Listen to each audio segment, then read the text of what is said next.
Shall be honest, I didn't really plan out the stream. I mean, I kind of did, but like, not by that much, you know?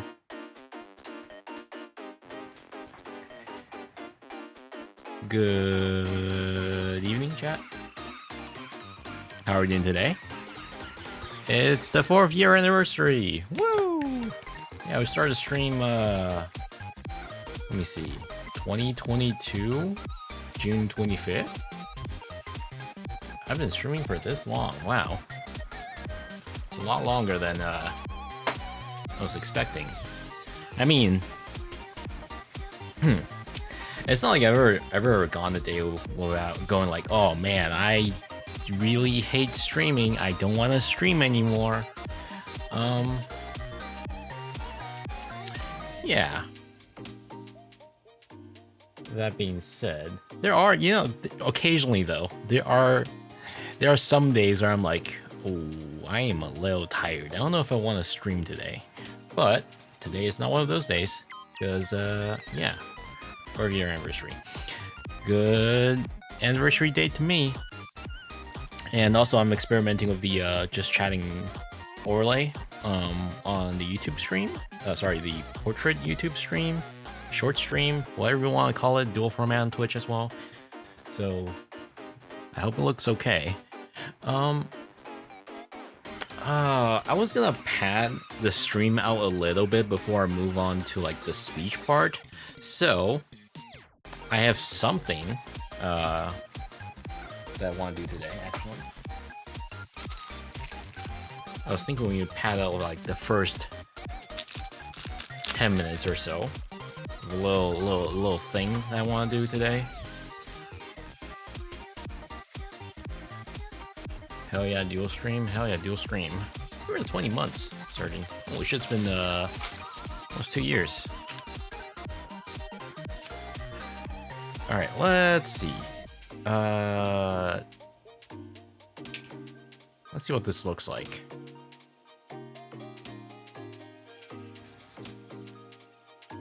Alright, this? Oh.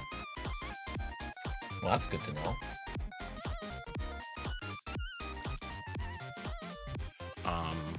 Hang on a second. I swear this was working before stream. Oh, there we go. So, figure we'll do a little crafty things today. I finally ran into one. A Bellbot Gachapon. Actually, I ran into one before, but like, I ran into one last year. It was like a stupid price. I was like, oh, you know what? I'm good. For those who don't know, it's been a while since I last played Voices of the Void, but in the hit game Voices of the Void, there was a little bot called Curfews, and Curfews is a bot that is based on this, a Bellabot, which is a line robot from China. And it's actually, that's not entirely true. The Curfer bot was based on Curfews from the French Carrefour store, and that robot was what made Bellabot popular. You can see these guys in restaurants and whatnot these days. And it comes with 4 different ones. Look. And I think I got the 3rd one. Yeah. Just realized the flag up there is kind of in the way. The up there? Yeah.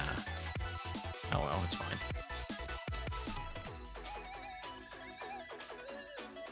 Actually, I think of all the designs, I think I like the 3rd one the most. Alright, let's see, how do we put this together?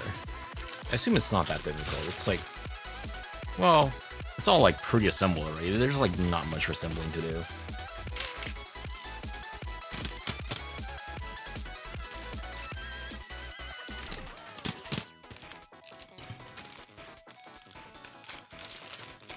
I need to sharpen up this knife.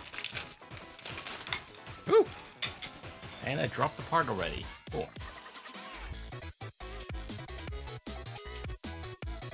They were cute until the meowing sound started to get annoying in the background.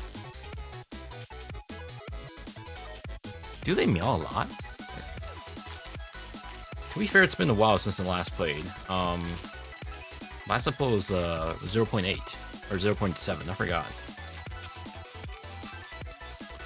I think the latest one is 0.9 or something. I forgot. We should really get back into that game, by the way. Beat the game like once. We did attempt the second playthrough, but it didn't get far. Also, didn't help that the game was running like crap on my system. That's my fault though, not the game. All right, so, okay, which is 1 through 5? Hang on. Okay, I've decided. Where's the window? There it is. And move this up. There we go. Okay. So I assume that's the back. I assume that's 3.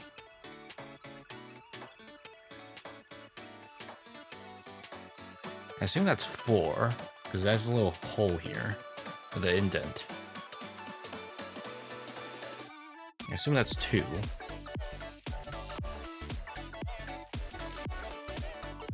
I was gonna say, am I missing 1? No, there it is.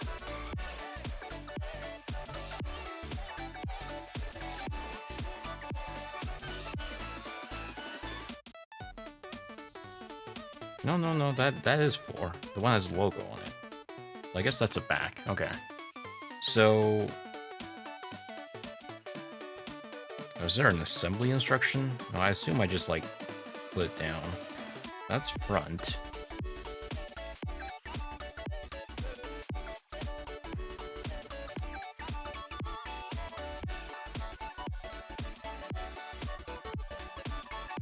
Okay, I think I'm supposed to like assemble it before putting it on the base. Like this. Like, no, that's 3.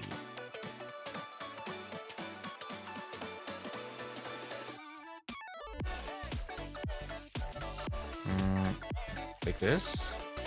Yeah, okay.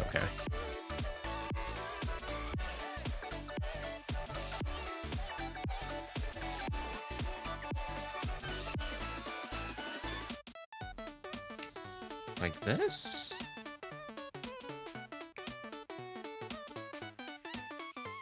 And like... What? Oh, yeah. There it is. Okay. Cool. I have a faceless robot right now. So we need to put on some things. You know, it doesn't have a whole lot of detailed instructions. It's like one-sided, that's it. So we're just gonna have to base the stickers off of these. Last time I seen this in a restaurant, they carry a bunch of orders to empty tables and play the recording. Please take the order. Kind, scary, like cats talking to corners. Yeah. Talking to empty corners. Yeah. I mean, it was cute. Like for like the first few times, and then I was like, okay, yeah, I get it. Happy anniversary. Thanks. Oh, thank you. Hello, person on YouTube. Welcome to stream. Sorry, I didn't see your message until now. All right, so I don't think I need a tweezer for this, right? I think I can get away with doing this by hand.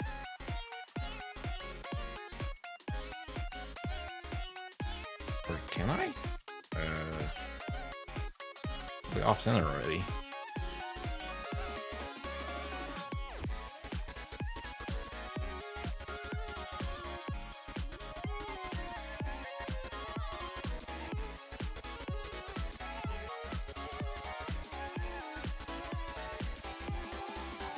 Like that?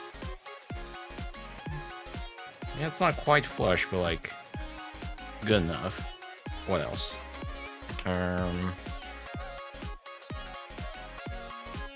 The apron? No, actually, the this part first. Oh wait, oh, it goes on together. Okay.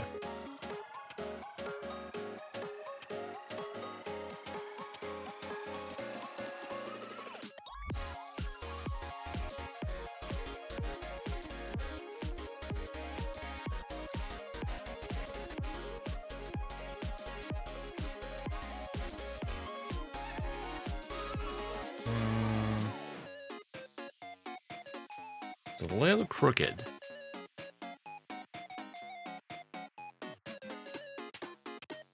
Try that again.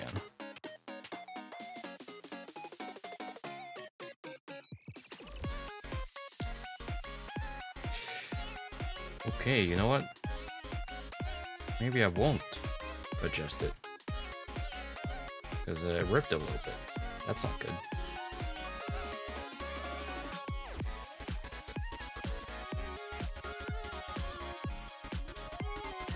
Okay, you know what? That's good enough. I think I made it worse, actually. Hang on.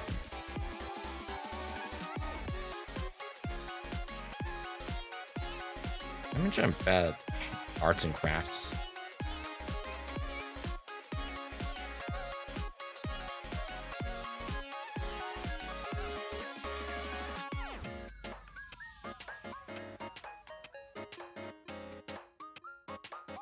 I'm sure this will be easier with like a pair of tweezers or something.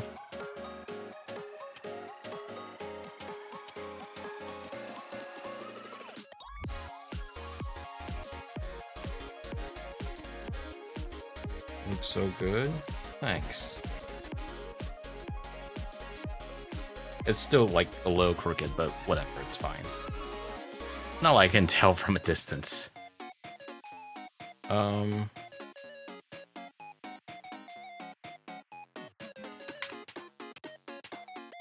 So where do these bagel and coffee cups go?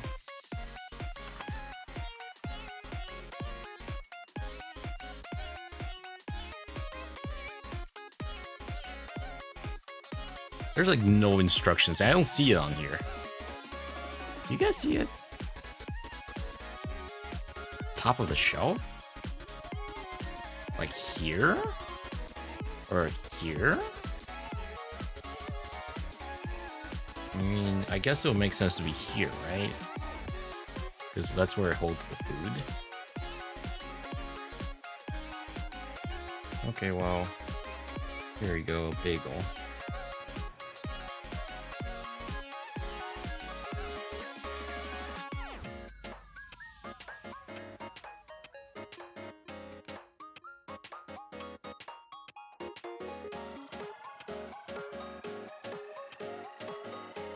And here you go, a coffee. Oh my god, okay, I really do need tweezers for this, hang on.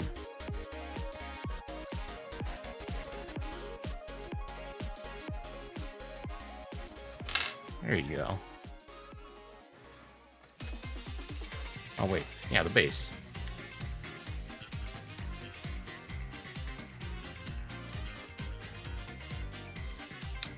Good. Okay, maybe don't push it down like that.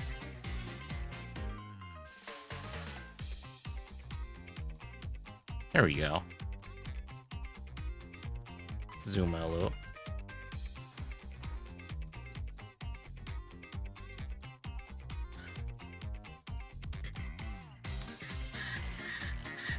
Holy shit, this thing is so loud. Woo! This is basically what Curfews is like in the game. Having trouble walking.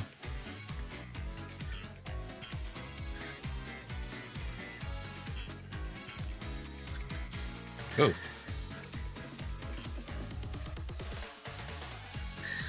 Cat toy? Actually, that's a good idea. I'm gonna show this to my cat and see what he thinks. Actually, hang on. I think he's right outside. don't know if you guys will be able to hear me.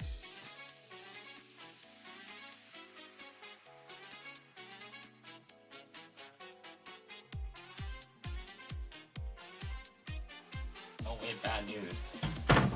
The cat is not outside. Damn it. So much for showing it to my cat. Oh well. You know what else I got in Japan? Hang on. Let me just toss these away real quick.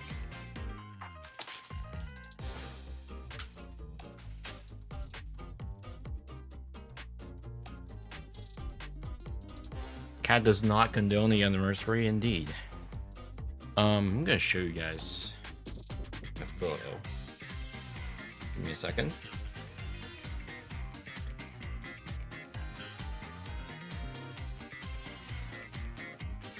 Or actually, let me show you guys this first. My cat.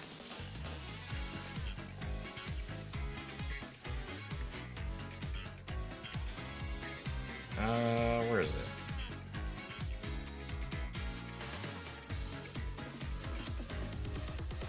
Right. So we saw these at the Gachapon store. And we're like, holy shit, I want that. It's a set of Yamaha Edge devices. So you've got a router, you've got an ISDN, you've got 10 gigabit switch, you've got the legendary, the RTX 840. Yeah, so much for RTX 5090. Here's my RTX 840, which is apparently a VPN Edge device. To our dismay, first of all, it was almost out. In fact, there was only one Gachapon left in this machine. And when we actually rolled for it, we got a completely different thing. And we got something that wasn't even on the listing. Oh, hang on, let's drop a few things.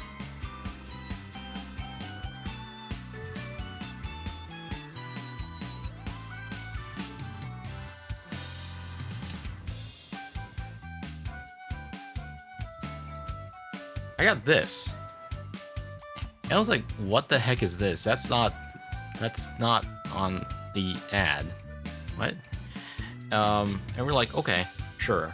And a few days later, at a different Gachapon place, we saw this. Yeah, it turns out that's what I got. It's they must have mixed something up and got a different Gachapon in the Yamaha one. Didn't know Yamaha also make computers. They don't, but they make server devices as well. Yamaha basically makes everything. You know, Vocaloids, motorcycles, boats, pianos, network devices. But yeah, apparently this was supposed to be a wireless router series. That's also where I found the Bellabot Gachapon.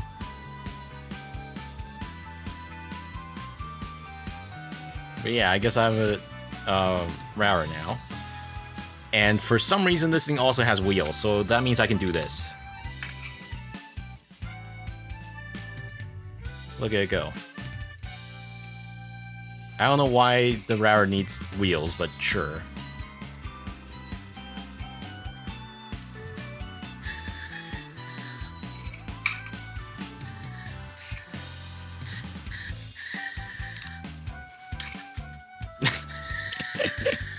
Oh my god, this thing is so loud. Alright, I'm gonna put it on my shelf.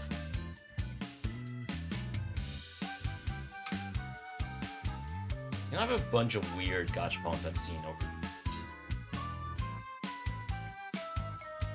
Let me show you guys what else I have.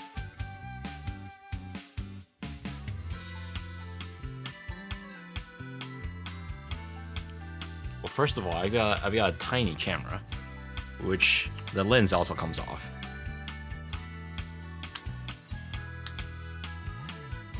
I was like, dude, that's so cool. I want one. Thank you.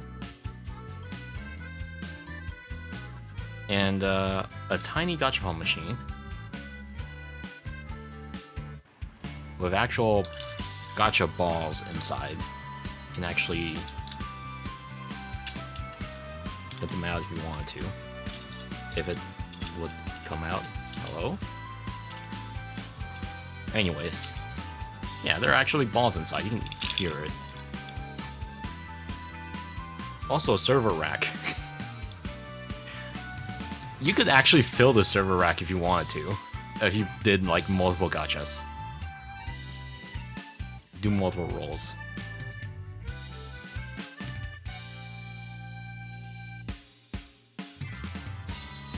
Alright, I'm gonna put this back.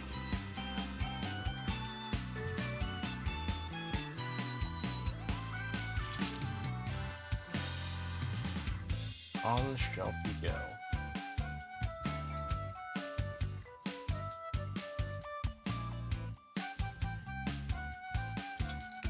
Shelf is pretty full, actually.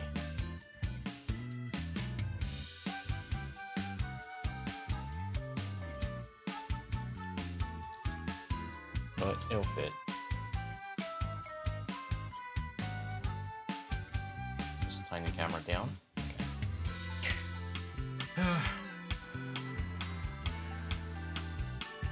Alright, that should be enough time.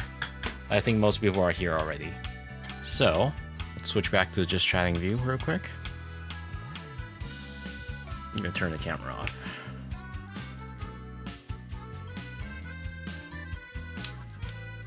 I just realized how big the chat is on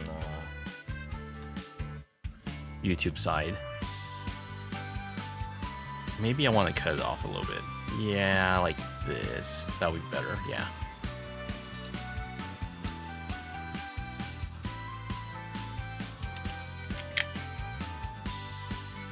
Okay. So, what is this? What is what? The stream? Hello, person on YouTube? Oh, by the way, actually, no, not by the way. Hello. Yeah. Let's get back to the whole 4 year anniversary thing. I've actually written a script for this whole part. Initially I was debating whether or not to write a script for this occasion, but I think I did so last year as well, so I figure I might as well. I've always preferred like thinking of these up on the fly though, so, but it's whatever. Alright, let's see. Alright, so yeah, like I said at the beginning, it's been 4 years since I started streaming. Back when I started streaming, I was just like, hey, I wanna stream, I wanna do VTubing for a little bit. Wanna talk about occasional InfoSec content. And you know, I did kind of achieve that, but I also don't think I stream the relevant content frequently enough. But you know what, it's whatever. I think for the most part, I prefer doing these streams without. And right now it's more of a like hobby. So like, if I have to like explicitly work on getting scripts, getting things prepared, then at that point I'm like, okay, you know what, that's not really that fun, not that much fun anymore. Now that being said though, you know, I'm also aware that I'm a quote-unquote content creator on Twitch, YouTube, etc. And there are people paying, so you know, I can't always slack off either. But anyways, you know, back when I started, I barely knew what I was doing. I was pretty much at the beginning of the stream, at the beginning of the career. It was just like, it's not even a career, but like, back when I started doing VTubing, right? I had to like scrap together a bunch of different assets for myself. So overlays, the whole countdown timer thing. You know, making things at least look somewhat presentable. Now, with that being said, looking back, the earlier streams are really bad. In fact, the earliest time when I did stream, I even misconfigured OBS for like a good few months. I didn't realize it. like the quality looked awful. At least on the recording side, the streaming side was fine. But anyways, you know, a couple of years in, I've decided I like VTubing enough to redo the whole model. Yeah. So for those who weren't here before, you know, I could show you guys what the 1.0 model looked like. I still really like 1.0 actually, but it's isn't this one? I forgot, it's been a while. I hope I don't accidentally select the wrong thing.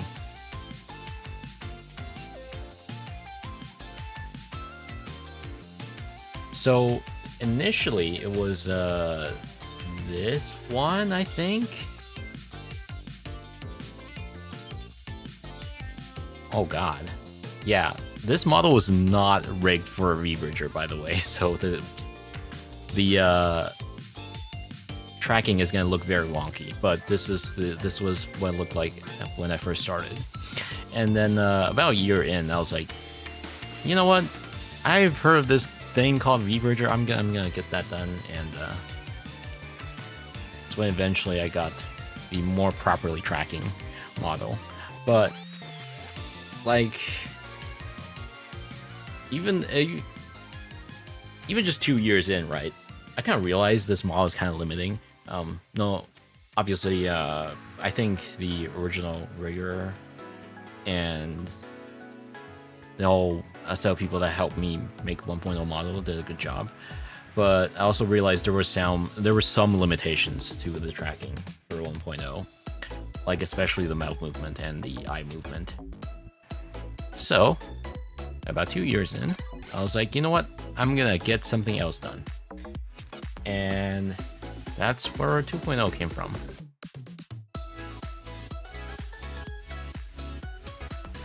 Yeah, it's just such a huge difference when, you know, when switching them side by side, I realized how big of a difference that is. Man, it's been a while. I mean, I started streaming with this model like about a year ago.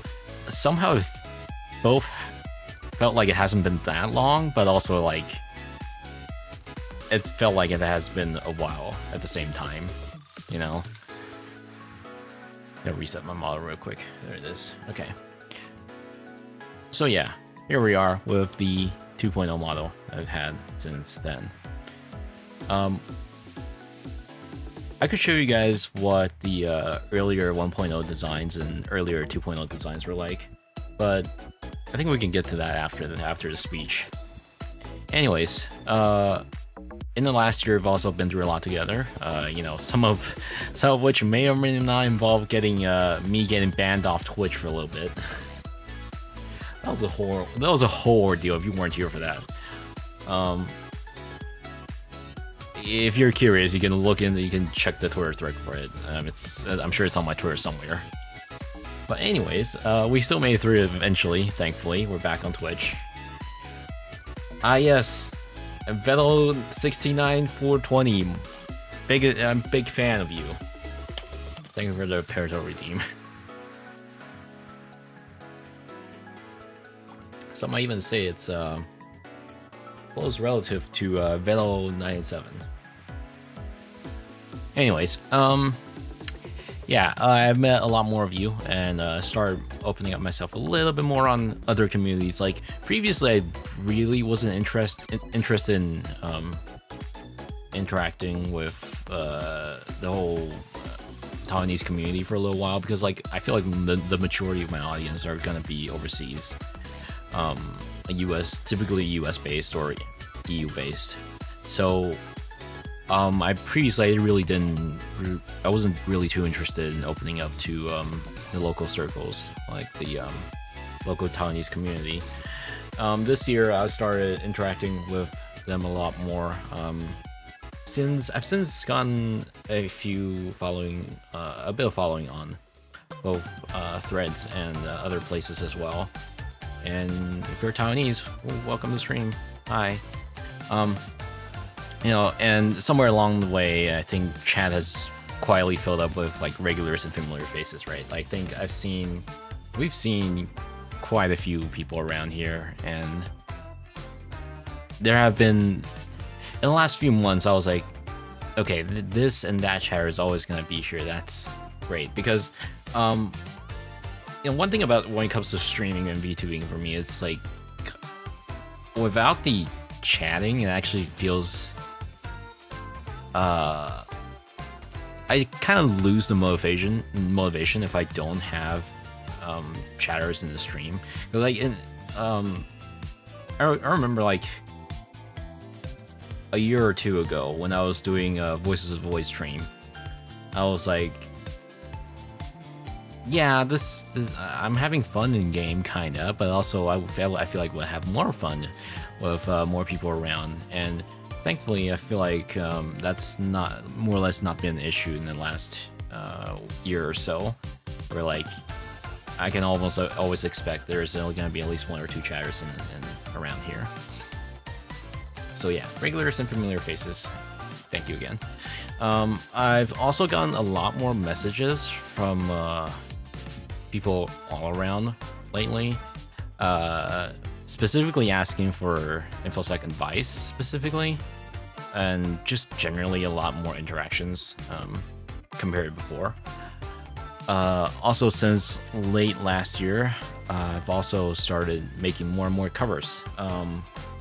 And I think that's something I've been pretty happy with in the last year or so. And I've been making vocal synth covers for like 2 years, but I feel like I really started getting into it like in the last 6 to 12 months or so. And I've since made a lot of things that I'm like, yeah, I'm pretty happy with this. So I've also met a few, because of this, I've also met a few people in the community as well. Thoughts on anime? Anime is cringe. Hello, Crispy. Yeah. Anyways, yeah. I feel like streaming in general has been one of the more fun and interesting part of my life as of the last 4 years. If I wasn't feeling well, I was like, hey, I want to talk to some people. Be like, okay, you know what? As long as I'm not feeling too bad to the point where I'm like, ooh, this stream won't be fun anymore if I'm just like all doom and gloom, then I'd be like, okay, yeah, sure, you know what, let's stream. Of that being said, though, I'm still, after like 4 years, I'm still like, do I want to do schedules? But you know what? I think I found a balance in the last few months, actually, where some weeks I have schedule, but some weeks I don't. That's actually worked out somewhat well. Anyways, yeah, having a lot of you here made things feel a little less lonely, So thanks. Now, as for what's coming up in the next year or so, I don't know yet. I've toyed with the idea of 3D model for a little while. I'm kind of still waiting around for Steam Frame to come out and then make my next move from there. I think getting a 3D model made wouldn't be that expensive. Worst, it's like, oh, okay, let's not say at worst. On average, I'm sure it'd be like a couple $1,000s, but like, the part I'm most concerned about is the tracking. Anyways, that's a whole topic I don't want to talk about until Steam Frame comes out and people have played around a bit. We'll see though. I'm hoping sometime next year, hopefully. Anyways, beyond that though, I'll still be around for as many years as I want to keep streaming, which is, for now, I'm like, yeah, I'll keep doing this until I'm like, until something really bad happens or something like that, which I hope is never, so I'll keep streaming. Now, let's move on to the celebration part. So, celebrate this occasion. I've commissioned our wonderful VTuber Mama once again. So shout out to Jamama or Zhijiang and Xini for this piece. Now, this piece, well, first of all, I'll post the art later on Discord and on Twitter after this. But this piece will also be made into a 3D acrylic stand, debuting and sold later in August during the FF47 in Taiwan. Now, unfortunately, this time around, I have not planned for international distribution. I'm thinking only like 20-ish will be made because, like, you know, not a big VTuber. I don't think I want to have too much stock around. So yeah, that's not saying that international orders won't be a thing, but right now I can't make any promises. There may or may not be some, depending on how it goes. Because, like, if I were to do international merch, I don't really know how it's gonna work out without like a big partner for that. Where's my birthday kiss, Asa? You'll get one later in DM, alright? Anyways. So, once again, huge thank you to everyone involved. So, that's all of you following here, or anywhere, really. Anyone that's watching my stream, lurking in the background, whatever, you don't have to chat, I understand. Lurkers are great. And as well as the mods and friends I made throughout all these years. So, mods such as the person whose name starts with K. That's right. It's Mr. Krabs from Krusty Krabs. No, thank you, Crispy. As well as a few others. So Zane, I don't think it's here, but, like, you know, he was here every now and then.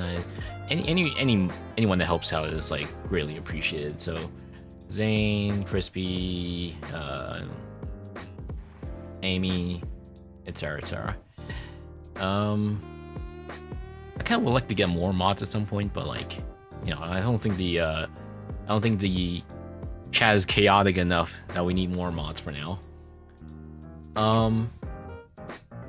As well as well, I have 2 VTuber friends.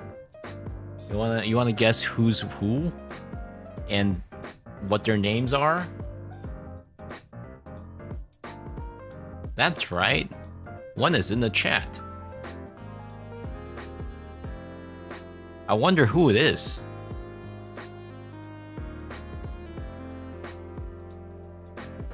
That's your cue. That's right, it's Vetal69420. Wow, Azar, your mom lets you have 2 VTuber friends? Yeah. Like, more than 1, less than 3. Or something. Alright, I'm gonna hide this real quick. Yeah, Rin. Hello. Thanks for being around. Go check her out. As well as my other friend, who's not here right now. But actually, you know, I actually don't know how to refer to her. But I have another friend that I'll stream with every now and then. That I think that person probably prefers to be anonymous for now, actually. But, you know. Less than 3, that's the heart emote. Secret messaging. Yeah, you wish. Wait, when was Crispy mentioned? Yeah, when was Crispy mentioned, guys? Huh? Huh?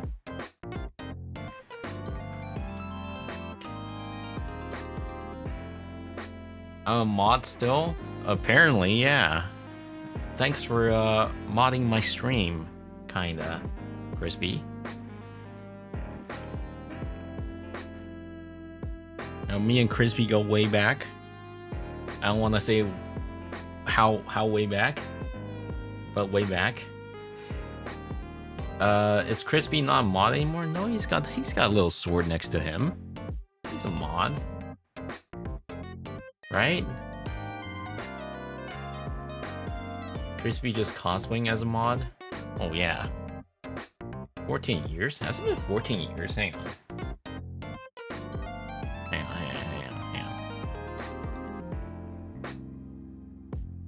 Where's Crispy on Discord?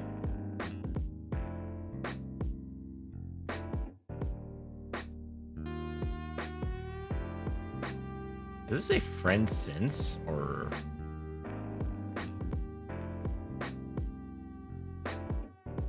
Oh wait, I think we removed friends for a little while or something. I don't know. I don't think Discord's been around for 14 years.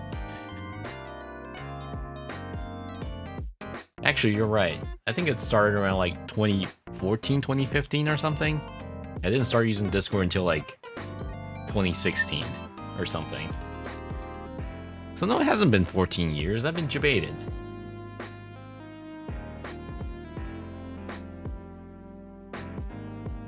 Damn. Alright, anyways, so yeah, to recap, thank you everyone for the last 4 years, and I'll keep doing more, I cannot speak. I'll keep streaming for as long as I can.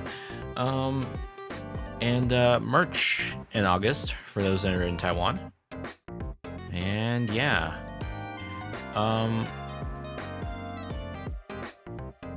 Thanks. Did you know Crispy on Skype? You know, you actually had me think for a little bit. No, no. I think we became friends after Discord became a thing. When did Overwatch come out? Like 2014, 2015, or something.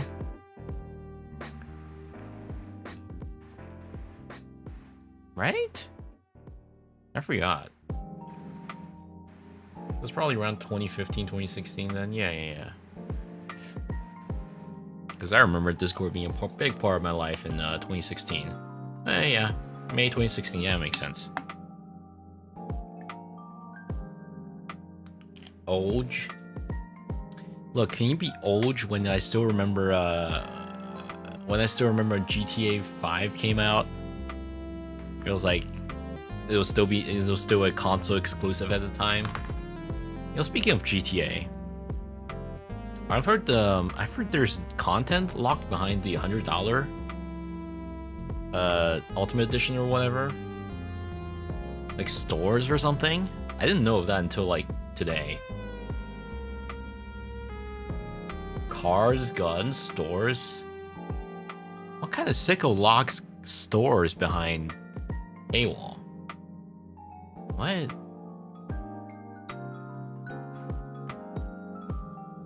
I remember when GTA 4 came out. I'll be honest, I don't remember when GTA 4 came out. I only remember when it was still popular. I play on my old laptop, by the way. The same sickos releasing games for $80? Yeah. Damn. I don't know what I'm gonna do about GTA 6's release. Do I just wait for the PC release? I mean, nothing? Oh yeah, there's no disc as well. Why would they do a pre-order for a game that doesn't even have a disc? Why would I pre-order a physical edition or a physical release if it's just the download code? Our CPC release of GTA 5 was buggy. Isn't it still buggy after all these years? I remember not liking high frame rates in speedruns.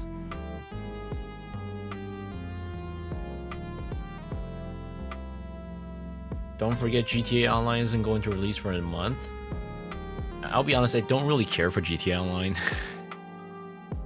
As a paid subscription. Is that confirmed? Isn't there like no news for the GTA 2 thing? I'm afraid their UID will run out, so pre-orders. Don't buy GTA 6 TBH. Not worth it. But content. Although, I'll be honest, I don't know what I'd do with a PS5 if there's only like one game I want to play. I don't even have a PS5 yet. Cause like there's just no game on there that I want to play.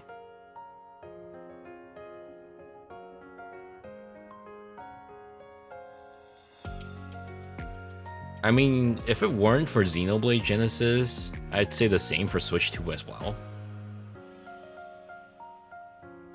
There's better games coming out later this year, like Xenoblade.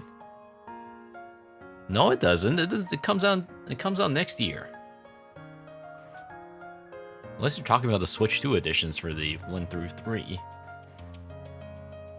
Nickel and diming the most anticipated game of all time because they know people will buy it anyways. I'll be honest. I'm pretty sure people will go out their way to buy new consoles specifically for this game. And I think that's probably why PlayStation is like really trying to advertise the game as well on their Twitter account. Star Fox just came out for Switch 2 and it's worth. Is it? I feel like I can go back and play Star Fox 64. September is packed with many other. Yeah, that's true. I mean, I don't really have any. I would like. The thing I'm kind of concerned for GTA 6 is I'm probably gonna get spoiled. The week or so when it comes out, and there's gonna be cutscenes and gameplay flying all over the place. And I'll be kind of tempted to watch it, you know? With that being said, it's not like watching a gameplay necessarily spoils my fun for a video game. Especially if it's like a sandbox video game. I'm sure it's story-driven as well, but, you know. As a don't get more broke just for Take-Two and Rockstar, you're right. I should get broke for Japan. And anime, and what else? New model? Yeah.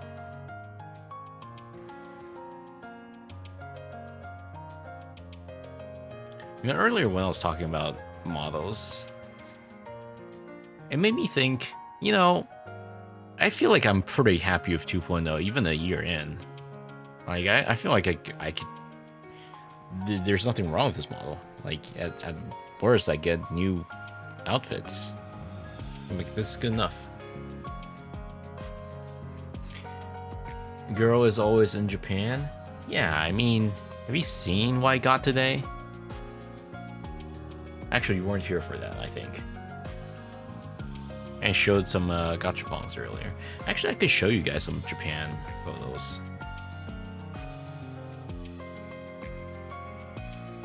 Having multiple chat boxes on vertical stream is just kind of weird.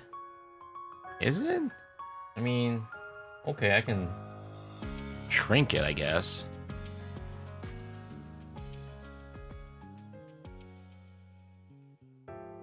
Oh, that's not what I meant to do. You know what, you guys can see that anyways. You guys can stare at it. Okay, now it's gone. Okay. There you go. One singular chat box.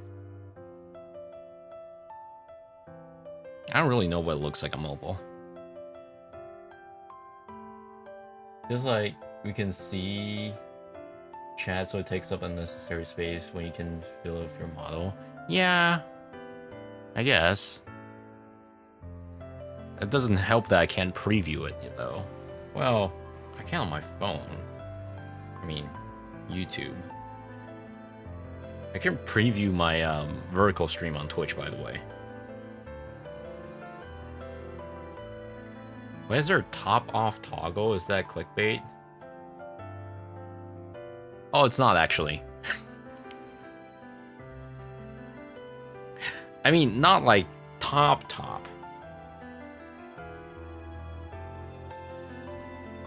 Let me see what it looks like on my phone. Hang on.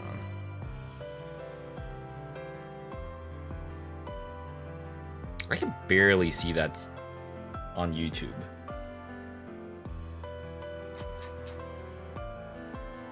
Yeah, I can barely see that on YouTube.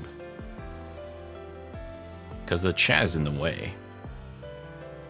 Can I hide the chat box on YouTube? Oh, I can't. Okay.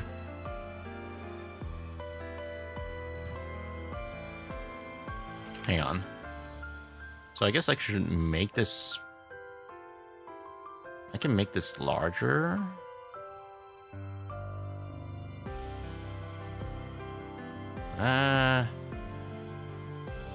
You know what? Sure. Let's see how that looks.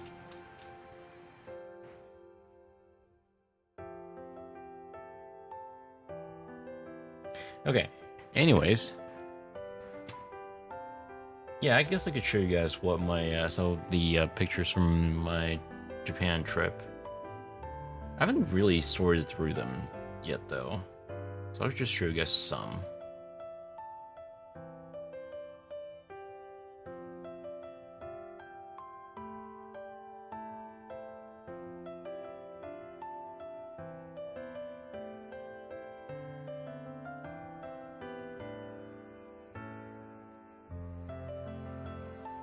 Alright, I'm gonna have to switch over to the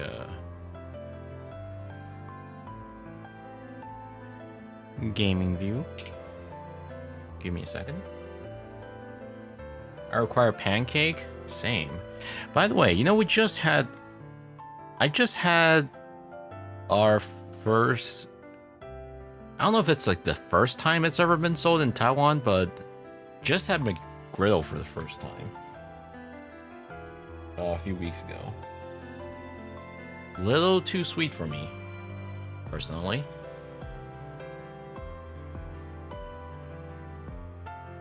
Shout out to the sausage McGriddle. I had the chicken one. I haven't had the sausage one, I think.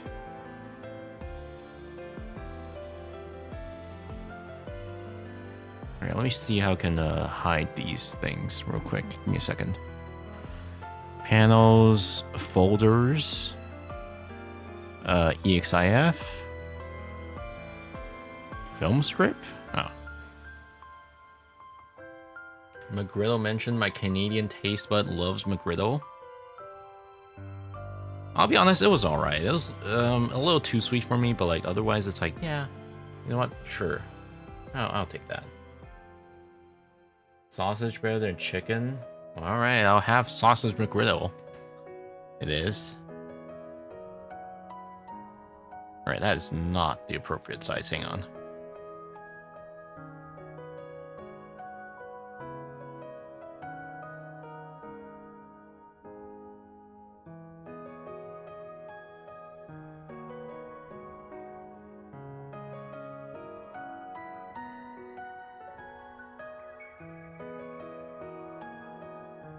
Okay. It's 4 minutes of ads. What the heck? Well, YouTube it is. Anyways, so yeah, Japan. I think it's my 11th time visiting the country. This time we were there for the Zoom Out concert once again. And yeah, for the first few days, we're actually in Osaka. The concert is in Kobe. I'll get to that in a little bit. Let me put my folder elsewhere. 3 ads. Not much I can do, but you guys can look at the YouTube stream instead.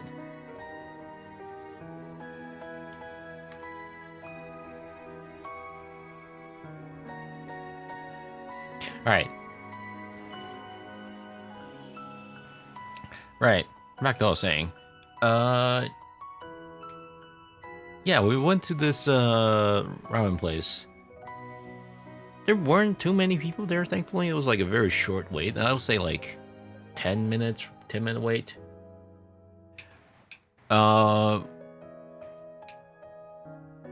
This was the inside.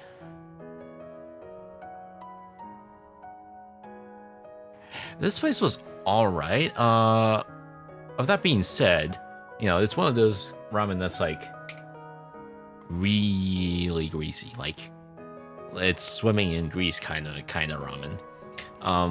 Which, you know, a lot of Japanese actually prefer. But you know what? I'll be honest, it was actually pretty good. It doesn't look super good, but I promise it was pretty good. Yeah, it was this place. Somewhere in Osaka. I forgot. I don't have the exact address. You guys can look that up.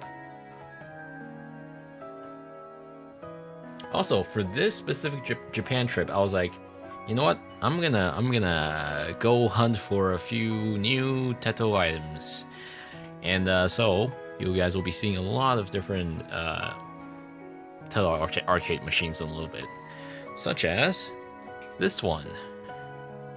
Yeah, so this one is at a Gigo, and I didn't realize this until I was done with the arcade machine. Until I already spent like 2,000 yen or something like that. Yeah, this was an older run. I didn't realize this at the time. I thought this was a newer run, but no, I actually have this lineup already. Not this specific one. Like I only got one of each from the lineup anyways. But yeah, I got the voice peak one. Didn't really need it, because you know I already have the SB one from lineup. Also, Milky's Subway or whatever the film was called. That line is apparently hugely popular in Japan. I kept seeing like prize arcades with them inside.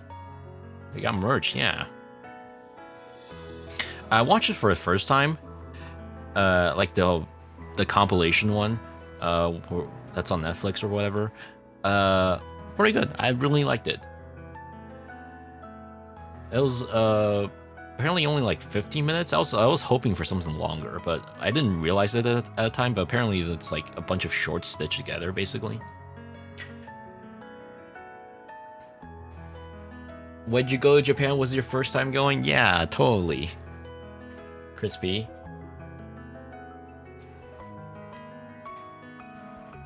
He's joking, Rin.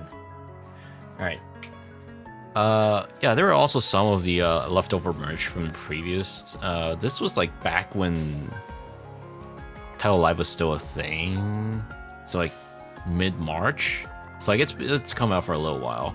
I never bothered for these because like these are usually stupidly hard to catch. I'm like, I don't know if I want to spend like over 1,000 yen on a can badge. I don't understand jokes. Me neither, Rin. Anyways, yeah, I got this one, which is now in my little plush bag. After that, we asked the clerk to see if they have the newer one that I was looking for. They're like, sorry, don't really know. Sometimes the website will update before our inventory does. I was like, damn. I didn't realize this at the time, but apparently the new lineup I was looking for was not on any store shelves yet. It wasn't until like the last few days of the Japan trip that it actually went on shelf. I only realized this because I checked the Twitter for it, and the whole "hey, it's on sale" thing didn't really. The related tweets didn't really start to pop up until like the last few days. Also, grape soda ice cream thing. Oh, shit! You know what? You know what I forgot for the stream? Give me a second.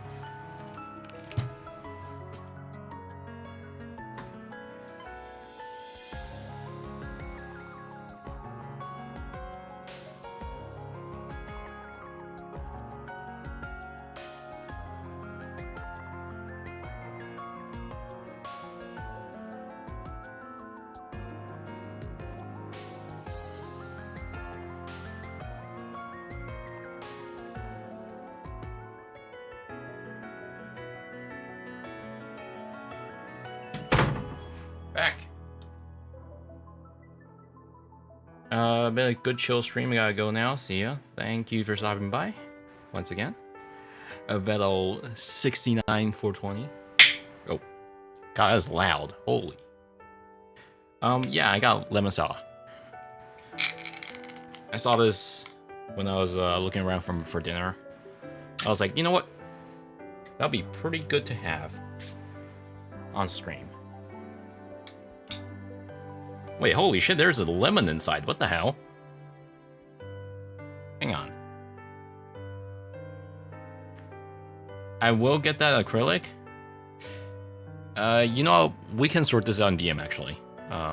If it's just like one or two one-off order, I think I can just ship it to you.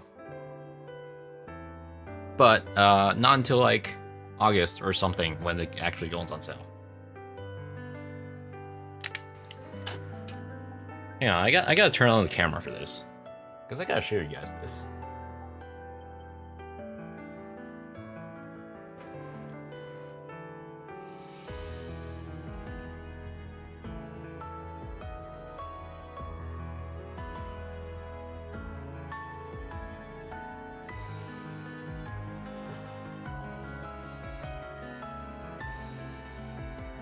It's a can, and it's got lemon in it. You know, I wasn't expecting that for a canned lemon sour. You know, that's the first time I've ever seen fruit, actual fruit in a can. Lemon in this economy? Cave Johnson's so mad right now. Yeah, it's gonna combust.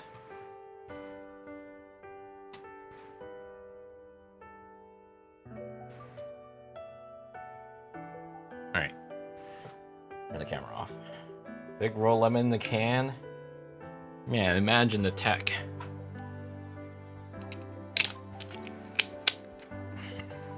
I'm gonna take a sip. You know, I don't really drink these days, because I realized how bad alcohol is for you. I used to drink for a little bit, go to bars and whatnot for like cocktails. Nowadays I'm like, yeah, I'm good. But for this occasion, I think a little bit of lemon sour is fine. So for those who don't know, Taiwanese are notoriously bad at handling alcohol. I think we're missing enzyme that handles alcohol. So like, I think it's like in the whole world, 25% of Taiwanese cannot handle alcohol. So like they get what's called an Asian flush syndrome, where your face gets red real quick. You also get cancer more easily, and I'm part of that. So that's why, you know what, I'm like, you know what, maybe I shouldn't have too much to drink. But for today, I think it's fine.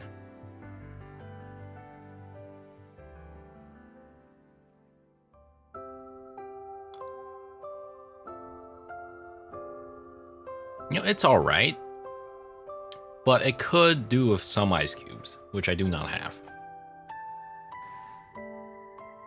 Anyways, back to this. Happy anniversary. Thank you, Sarge.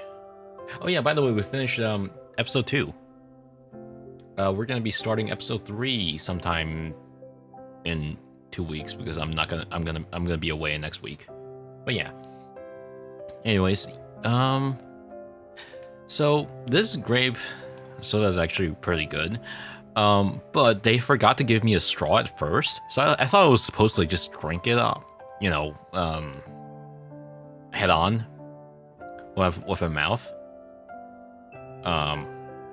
with my lip, and they didn't realize this until I was like almost done it, and they were like, "Oh, shoot, oh shit, sorry, I forgot to give you a straw. Oops." Some brewery has 0% alcohol beers, but taste was kind of meh. Yeah, I never liked those. I don't know, it doesn't have the edge. Cool, looking forward to it? Yeah. I'm also looking forward to episode 2, episode 3 as well. There's a straw in this picture? No, there isn't. That's a stirring thing. That's a stirring thing as well. I don't know why they gave me 2 stirring thing. Okay, technically that's a spoon, but like, you know, I can use a spoon to stir. And that's just a plastic bar. I was like, huh? I actually put my lips on this, thinking it was a straw. But then I realized, oh wait, no, it's not. It's a stirring thing. Cool. Made a fool of myself. And Japan weird. Japan weird indeed. Anyways, yeah. So for 2 of the title merch I was looking for, keep in mind at this time I did not know that the ones I was looking for were not on sale yet, or at least 2 of the 5 ones I was looking for. And when I checked the website, they were like, "Hey, there's a 40 centimeter title wide one." I was like, "Dude, I want that." And it's like at this very specific location, there's only one store that carries it in the entirety of Osaka, and like, so I had to take like 1 hour train to that place. It was like middle of nowhere. You guys will see in a little bit. But like it was an hour from where I was in the city. I was like, okay, you know what? Fine, I've got time. Sure, you know what? Yeah. And yep, this is the stop. And also Konami. Apparently Konami has a sports club. And yeah, just to show you how it's like literally in the middle of nowhere. There's like not much around here. It's like mostly grass, and I think I also saw like tea farm. Those are right outside of it. Thankfully so the place I was looking for was apparently like this tiny mall. It's like pretty small. It's like 3 floors or something. And yeah, this was the place. Apparently they were also celebrating that they have a TikTok now or something. They've got the TikTok ad plaster all over the place.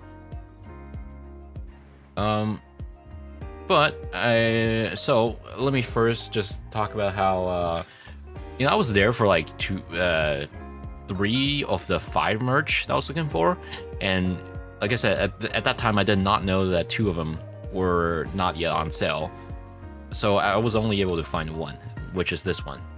This one actually just went up like a day or 2 before I arrived. I was like, ooh, you know what? This is pretty cute. I'm gonna get one. Actually, no, I got 2. There are a few of them. I got the crying face one and the it's basically a colon 3 face one. I can show you guys them real quick, actually. It's on my shelf.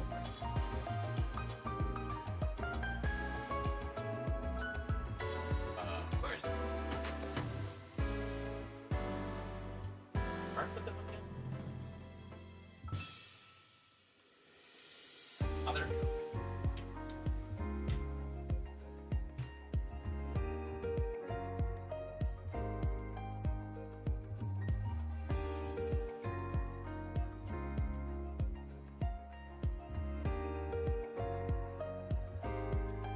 Second chat.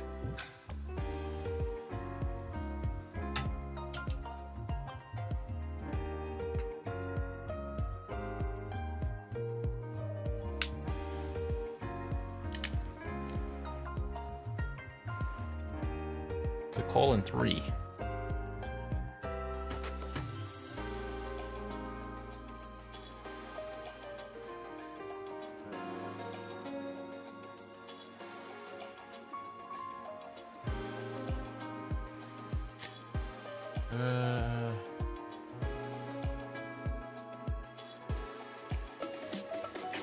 Yeah.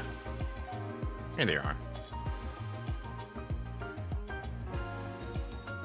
Look at them. I'm still debating whether or not to get rid of the tag. because like the tag is kind of big. It's like basically the size of its face. Look. And it actually clips on. So you're expected to use this bobby pin to clip it onto your whatever. This one. Tiny.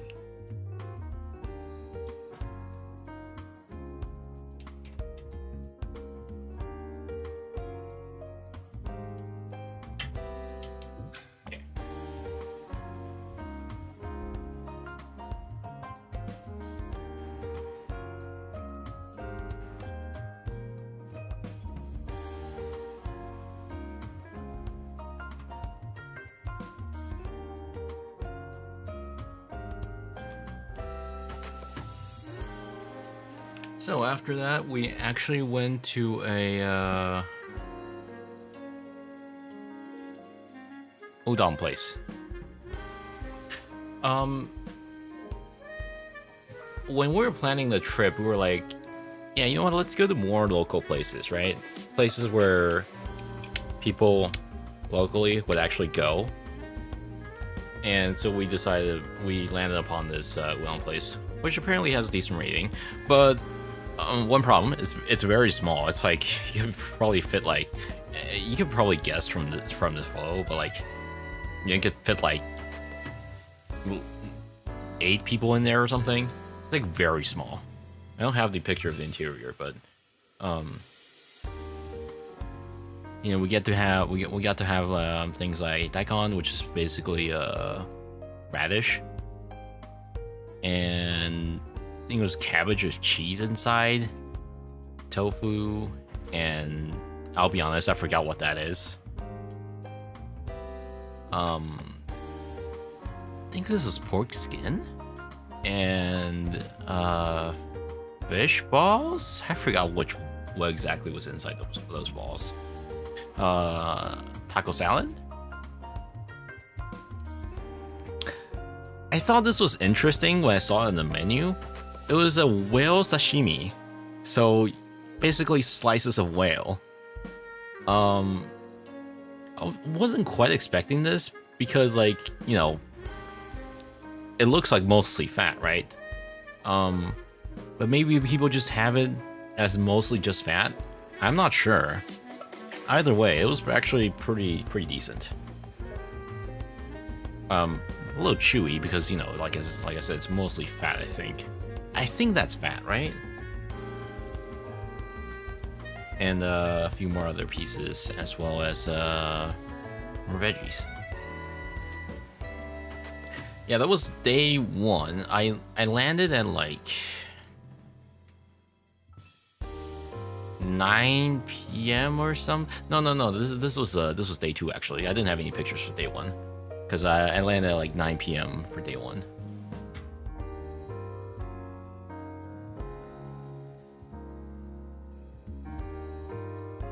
Which did not involve much of a wait, thankfully. I'm gonna double check the pictures before I actually put it in the view. Because I think my friend might be in some of these. I don't want to show her, that'd be bad.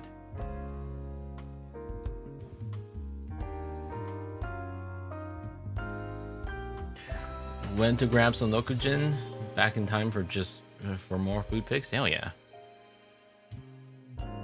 Alright, so this was day 3 or whatever. And yeah, I got up early for this. Like, I got up at like 9 a.m. or something, when we usually go out at like 12. And I went to this place that was like around Namba, I think. It was like near Nihonbashi. Yeah, thankfully I was able to find one of the 5 that I was looking for. This was also new, I think, which is basically like Tale of Sing plushies. They did not have the SV one up, unfortunately. Actually, no, I think they ran out of SV ones. So I went for the Utao one instead. And yeah, I think, you know, so like last time when I was doing these arcade prizes hunt, I had a pretty bad luck before. Like, I think the worst one I got from a previous trip was like, I had to spend like 2,700 yen or something on a tiny little gadget case. But like, for the most part for this trip, I think for most of the arcade prizes, they're like below 2,000. That was like around 1,000 yen or so. So I think I got decently lucky this time around. And for this one, I think I also spent like only around 1,000 yen as well. Yeah, this was at this Nipponbashi store, which was relatively unassuming. It's like relatively small. It wasn't even like name branded. One. I also went to Taito Station as well to hunt for one that released in early May, and they did not have them, unfortunately. But I did eventually get one, just not here.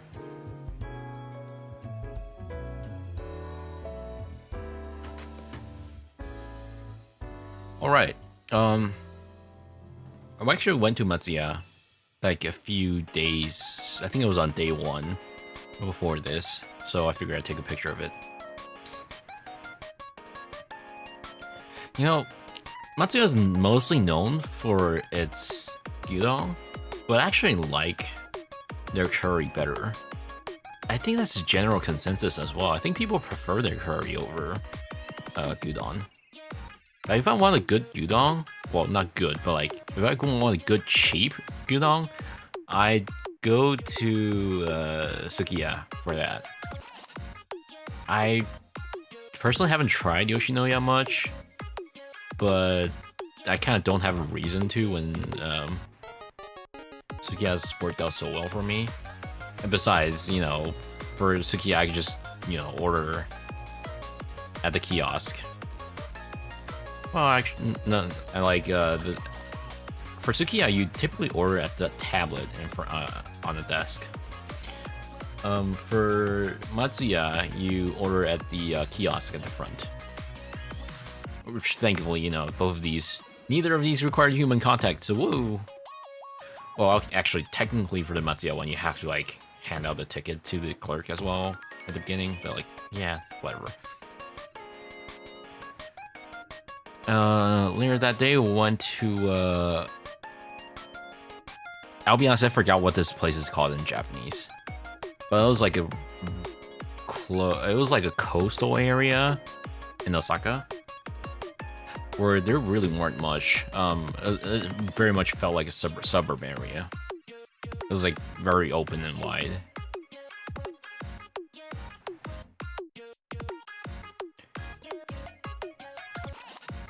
Honestly, I'll pay extra to not talk to human to order food. Yeah, same. So originally we were here for Okinawa food, because like we've heard this area has like several decent Okinawa places, but we ended up going to this place, which is just a regular Japanese. I don't know what the word is called in English, but like it's basically a bunch of sets, combo sets for meal. There was a bit of a miscommunication when we were ordering. So for the tea, you can get a dessert set, and we were like, yeah, let's serve the tea first. What apparently we ended up saying was both tea and dessert first. So yeah, I guess we ended up having dessert first. Beans and ice cream, yeah. That's a very common combo around here. So it's red bean, so it's actually very sweet. Alongside matcha ice cream, and I don't know what the appropriate word would be in English, but like mochi balls, basically. Red bean is like fairly common around here as dessert, because they're typically cooked in like stupidly sweet manners. like tons of sugar and whatnot, including things like green beans. Green beans and red beans are like the most common dessert items around here. And tea, of course. My friend went with sukiyaki for her set. I'll be honest, I still would love to have a sukiyaki. Shabu shabu. But, actually, no, it's not. Wait, what's the difference? Is there a difference between sukiyaki and shabu shabu? I think this is sukiyaki, right? Anyways, yeah, I kind of would like that, but yeah, it's fine. For me, when I was looking at the menu, I was like, dude, can I have some? It's eels. I love eels. So for those who don't know, Japanese and me, love eel dongs, where it's like you got eel on top of rice bowl, and grilled eel. Grilled eel is like considered a delicacy in Japan. And if I ever see eel, I'd be like, if I can afford it, that is, I totally go for it, and that's what I did. I love a good eel ball. And yeah, this was the set that came with. So we got tofu, we got what's it called? Basically shrimp, fried shrimp, and tempura. That's it. Yeah. Yeah, that was the restaurant that we went to. After that, we went to like the 2nd Street around the area. So for those who don't know, 2nd Street is basically like name brand used clothing place. It's a Japanese chain. My friend was interested. I was like, yeah, sure. You know what? Sure, let's go. I'm personally not big on browsing 2nd Street, because it's usually things that I either cannot afford or it's things that I'm not interested in. After that, we went to Nintendo Osaka, which is quite a while away from here. My friend was mostly there to see Animal Crossing merch, as well as picking up Alarmo. Yes, people actually buy Alarmos. 2nd Street is like hard off minus the interesting parts. Yeah, basically. I mean, occasionally you'll find interesting bags that actually look good, but most of the time you'll find bags that are like, or like band t-shirts, or like Gucci, LV, etc., etc. I'm like, yeah, I'm good. It's either too normal or like too expensive. Anyways, yeah, they also have these Gachapon series. I think this one has been running for like a few years now, where you can actually go get like Gachapon with like cute little miniaturized controllers. Apparently, these parts actually fit inside real controllers. So like, if you actually want new parts, I guess you can do that. Are you going to Evo this year? When is that? And where is that? Are we talking about Evo in US? Also, I'm starting to feel the heat already. Like I said, Asians, Taiwanese cannot handle drinks. Tomorrow, Vegas. Oh shit, it's tomorrow? Nah, I'll be good. Oh yeah, by the way, I should probably mention this. I'll mention this again tomorrow, or for the Saturday stream, I mean. But I'll be away from Sunday through next Monday, so like beginning of July. Sorry, I should probably bring up a calendar when I say this. I'll be away from 28th through July 6th once again. Not for Japan, no. For US. I'll be going to AX, Anime Expo. It's been a decade since I last visited the States, so Where's that? That's in LA. I've never been to LA before. Hope I don't get robbed or get gunned.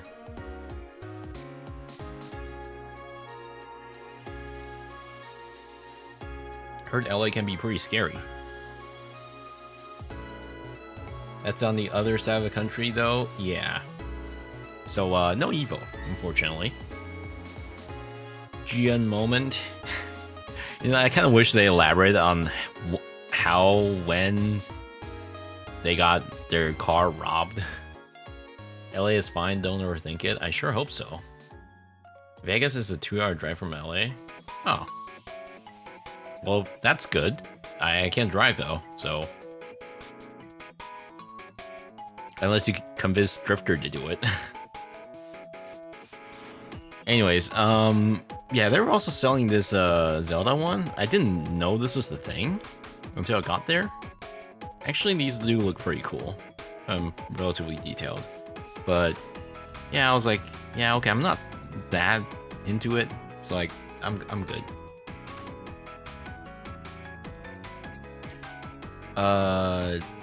And yep, that's Nintendo Osaka. Yeah, eventually I went to another title station, and this time they have the one I was looking for. I was able to pick up the I think it was the VP one. I forgot. I think it was either a VP one or the SV one. I forgot, but I did get it, thankfully. Oh no, it actually wasn't a title station. It was at this other arcade that I went to. It's also another smaller local arcade.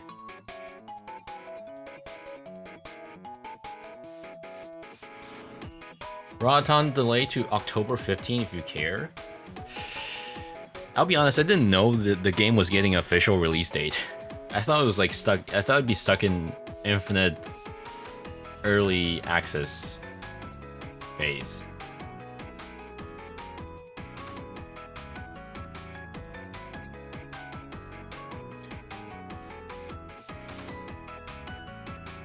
All right. Yeah, this looks fine. All right. Actually, before I go on, I need a quick restroom break. I'll be right back.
Man, the weather sucks outside. It's been raining for like 24 hours, 48 hours. Anyways, so yeah, for the next day, we went to right. This is when we went to Kobe. So for Kobe, I hadn't been to Kobe before. You know, all I knew about Kobe was that their beef was pretty famous. That's about it.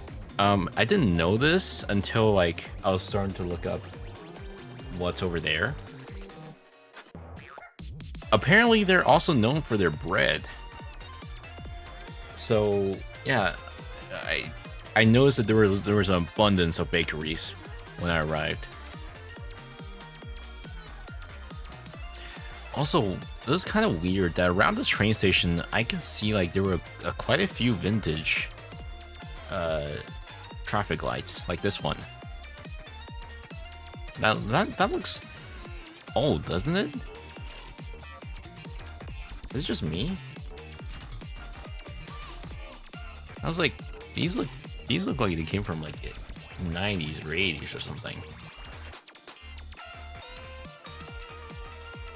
We were gonna go to a tofu place that originally had like dine-in, but nope, they weren't available that day, unfortunately.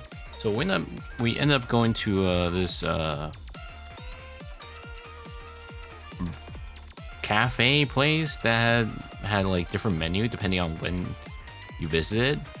So there was a morning and a lunch and the afternoon one. And we arrived around noon, so it was basically about time. I think we arrived at like 11, so like the 11:30 slot wasn't ready yet. But the store clerk was like, "Yeah, you guys can sit around until 11:30 if you want. That's fine." Yeah, this was the interior, pretty cozy. And yeah, so for their lunch, it was actually like a. I think this might have been a mistranslation, but it's basically like bread buffet lunch. Also, I just realized the sizing is messed up on the stream. Hang on. Give me a second. Make this smaller.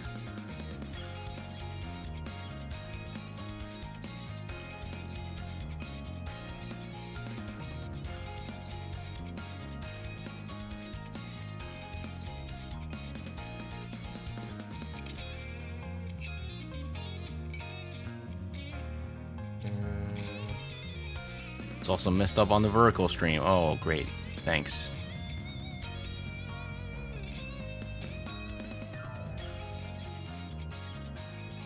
Okay. Blank? Rip Blank. Yeah, this place was called Blank.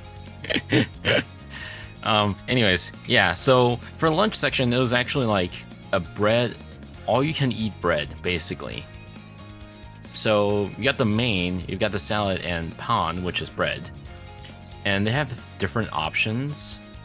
So I forgot which is which, but one of them was like onion soup or something. And I got the onion soup one. My friend got like duck breast or something. I think there was a C option. I think I got the A option.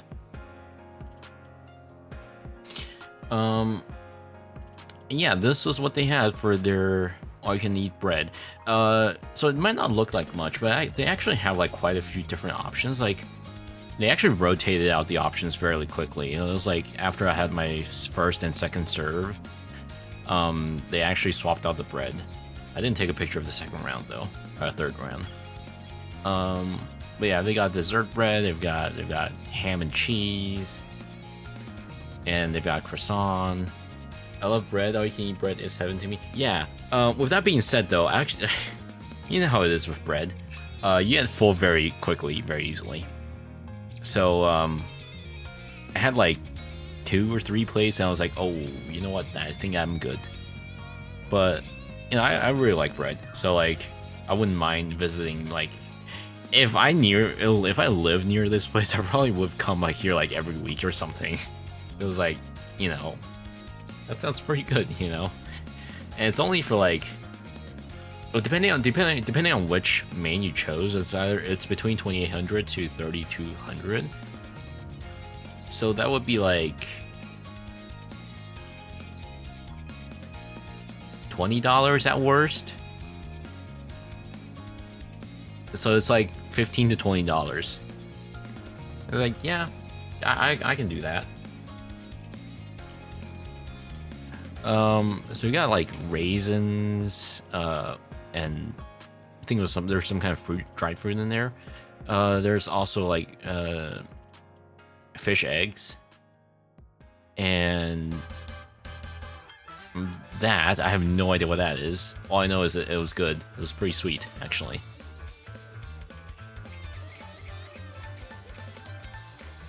And I love croissants, so I'll get any chance to eat any croissant I want it. By the way, there's also an oven next to it, so like if you want to freshen up your bread a little bit, you can pop it in the oven. I didn't do that though. Salad, which I think I forgot it was for me or my friend. Oh no, salad is complimentary. Yeah, you get salad no matter which one you choose.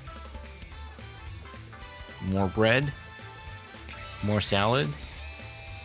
I also got a cafe au lait, so very good. I think it was 300 yen or something. This was the duck breast. I think this is duck breast. I forgot that my friend got. I forgot if I had one slice or not. I think I had one slice. It's really good. And onion soup. Yeah. I like the onion soup. Yeah, this was around the time when they swapped out the bread for other things. And one of my got was this interesting looking piece where it had like a piece of sweet ham on top. I thought it was an interesting choice. You know, we already have bread. You know, let's add more doughy texture stuff on top. I had it. It actually wasn't too bad. But yeah, this is where it is. Oh, there are other places. Oh, they have more than one store. They have 3 stores. I didn't realize this until now. But yeah, that's blank. Pretty good. Liked it.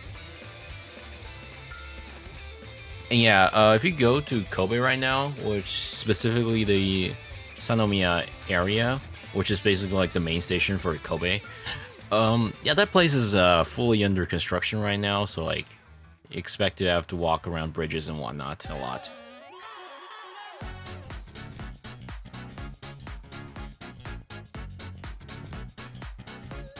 I FOMO'd this shot. I somehow took 2 shots of unfocused photos in a row. Cool. This was the place where I got the Curfews, the Bellbot capsule. Eagle.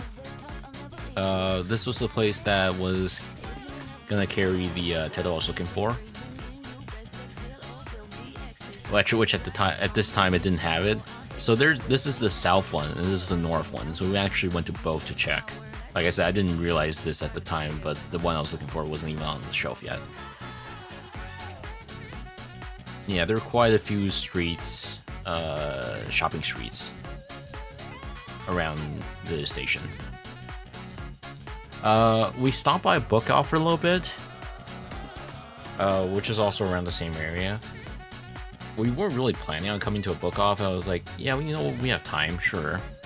The reason why I took this picture I thought was interesting because this is what you get.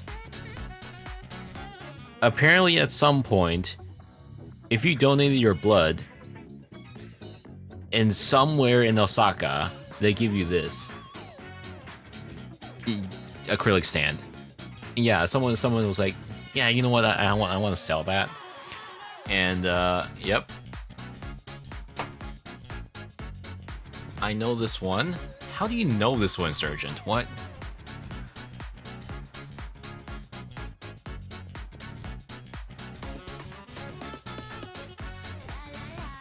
I'll be honest, looking back, I kind of wish I got it, but no, I didn't get it. With that being said, though, 2640 for acrylic stand is for tiny acrylic stand is a little bit much because like this is like keychain size acrylic stand. I heard about the Miku blood donation thing. I don't know if this was an ongoing collab or not, but I wouldn't be surprised if there are like multiple collabs between blood donation and CFM.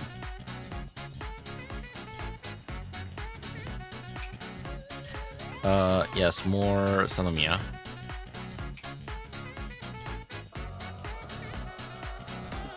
And we stopped by a few restaurants on the way as well. Oh, this is like the back of the station. 4th year anniversary, congratulations, thank you.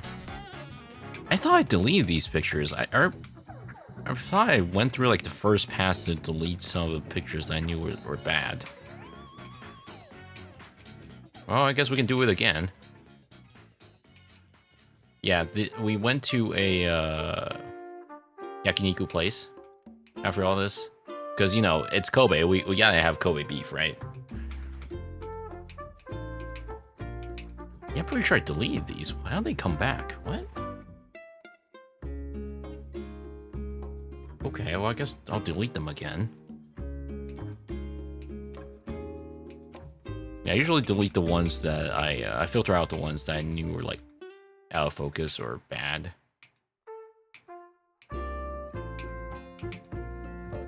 And yeah, we had a lot of different pieces of beef. I think this was, like, 7,000 yen per person set.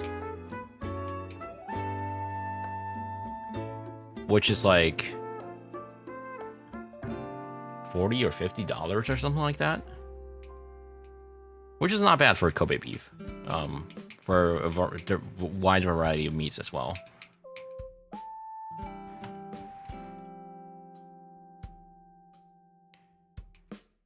A lot of different cuts. It was a pretty good place. I liked it.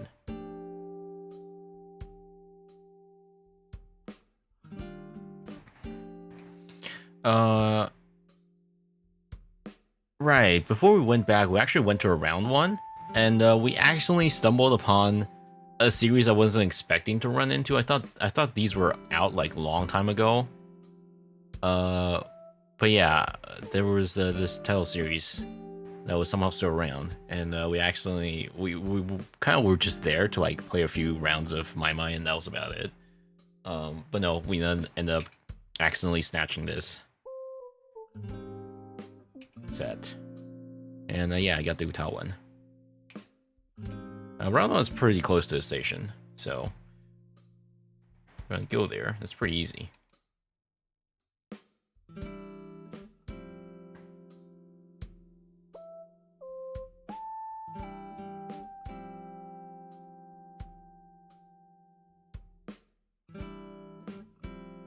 Okay, for this next one, I'll only be able to show a few of them. Because my friend is in the picture. And my friend's in the set. Don't want to accidentally show that one.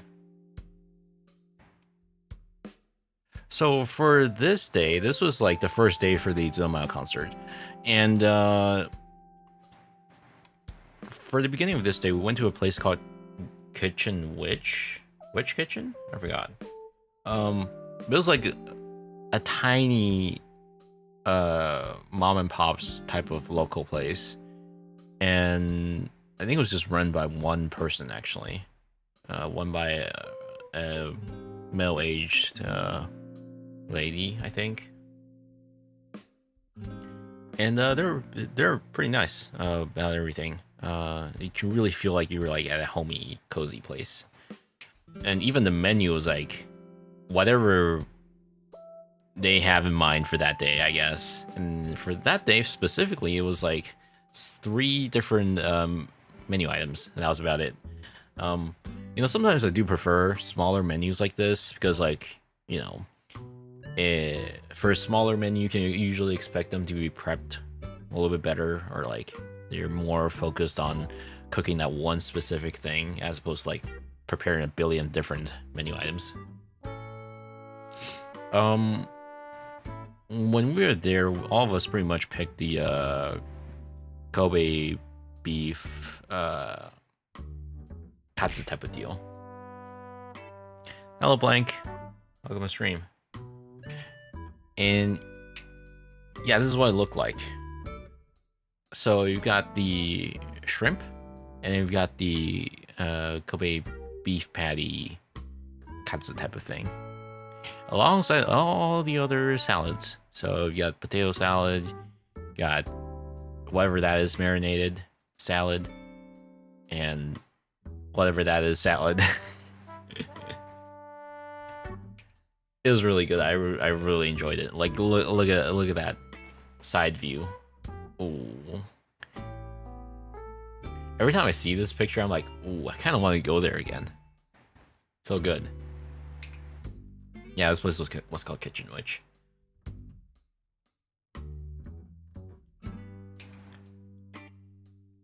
And that's the ad for it. And that's the lady that runs this place. It was a little bit difficult to find this place because like it was in a building. It's like in the 4th floor. Anyways, Zumao concert. It was taking place at G-Lion Arena Kobe, which was like basically near a port, basically.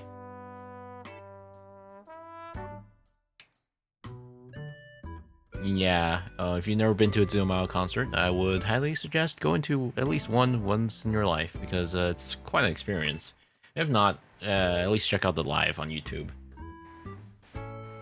because it's probably like the most elaborate concert you'll ever see in your life. And yeah, like I said, this is pretty much next to a port, so like you'll see a lot of scenic view, oceans and whatnot. We also went to a nearby convenience store, which wasn't even nearby. This was like at least a 10-minute walk away from the place. We were kind of surprised to see that the concert poster was there, or at least, you know, being printed out on an A4 paper. Just kind of slapped on there.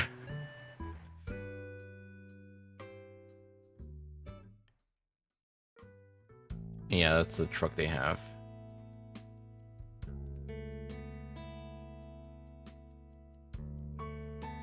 And the card game that they have.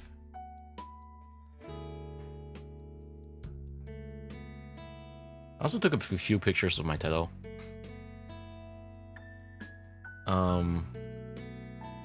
The day before we, the few days before, when we got the server rack gachapon thingy, or router thingy, we also got a tiny headphone gachapon, and yeah, that's what it looks like on title.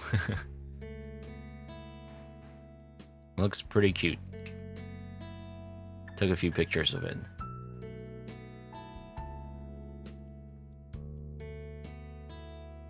And then after all that, I'm not gonna talk too much about the concert because, like, well, it's more so I'm pretty bad at coming up with things to say after viewing the concert. I'm like, yeah, it's pretty good. I mean, it's a Zumao concert. It's gonna be great. I think I've been to like the same series of concerts for like 3 different times already. One was in the first one was in Budokan in Tokyo. The second time was in Taipei. And the third time is Kobe. Anyways, after all that, we went to a local Chinese ramen place. Yeah, it's not quite Japanese ramen. It's more like a Chinese ramen type of deal. I thought this was kind of weird. Because, like, from what we understood was that this place required everyone is required to get at least one serving of ramen. But they were also saying like, hey, here's our fried rice. Over 90% of our customers order it. I'm like, so what? Do people order both ramen and fried rice? That seems like a lot of carb. We obviously didn't end up doing that because as nice as this fried rice look, I was like, I'm not that hungry, thanks. Anyways, we got the number one ramen basically. So this one. I also thought it was funny that they taped over this. Like clearly they showed like 6 gyoza on here, and then they like changed it down to 5. Yeah, they changed the prices multiple times. The only thing they didn't change was the egg. The prices of the egg is still 50. It apparently never changed. But the other items, ooh, it looks like they've been taped over multiple times. And yeah, this was the ramen. It looks pretty unassuming. It also tasted just about alright. Definitely very salty, but you know, that's how it is with some ramen. But it was, I would say it's pretty much exactly what one review described it as. It's ramen. Not too bad. Not amazing. It was about 3 stars, basically. But, you know what, I enjoyed it. Kinda. Yeah, that's the outside of it. It was near the, is this pronounced Ninomiya? I'm not sure. Because, like, it's 2, not 3. Anyways, yeah.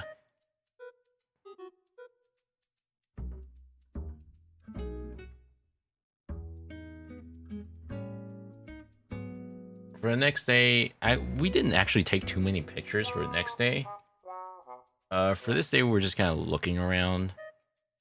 In fact, I already forgot where this was. Oh, right. Yeah, well, you went to it. Hang on. We went to this, teppanyaki place. Unfortunately, we didn't get to see them do the teppanyaki. Because we were seated at a table as opposed to like a bar area where you usually watch them do the cooking. But yeah, it's the beef. Apparently it's award-winning beef because like they specifically took this plate to us and the trophy to us so we can take a picture. Clearly they were very proud of the beef they were serving there. And yeah, this is what we got. It's basically steak. So I've noticed this is a lot of what a lot of Japanese do, and my friend did not like this, but like there are a lot of steak places will often serve their meat with wasabi, and I actually really like wasabi. So wasabi and beef, great. I actually have no problem with that. Apparently it's like a mixed thing for other people. Some people like it, some people don't. My friend is one of those that don't. So like whenever something like this is served, my friend just leaves the wasabi on the side. I'd be the type of person to be like, "You're gonna eat that?" Anyways, I liked it. I think it was about 7,000 yen or something. So about the same as before, basically. Not too bad. I also like the fried garlic slices.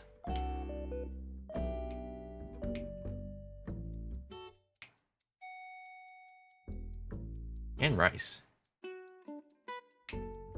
After that, we went to a cafe. We kind of walked around a little bit. Went to a cafe. It was also a bakery.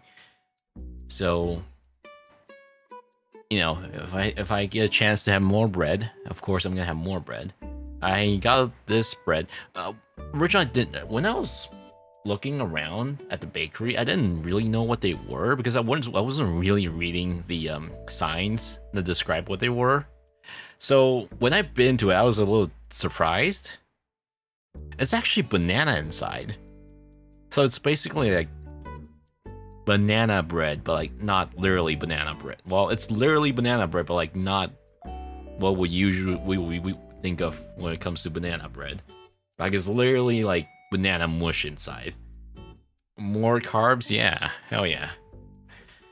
And a little slice of cake on the left as well. Also got some tea.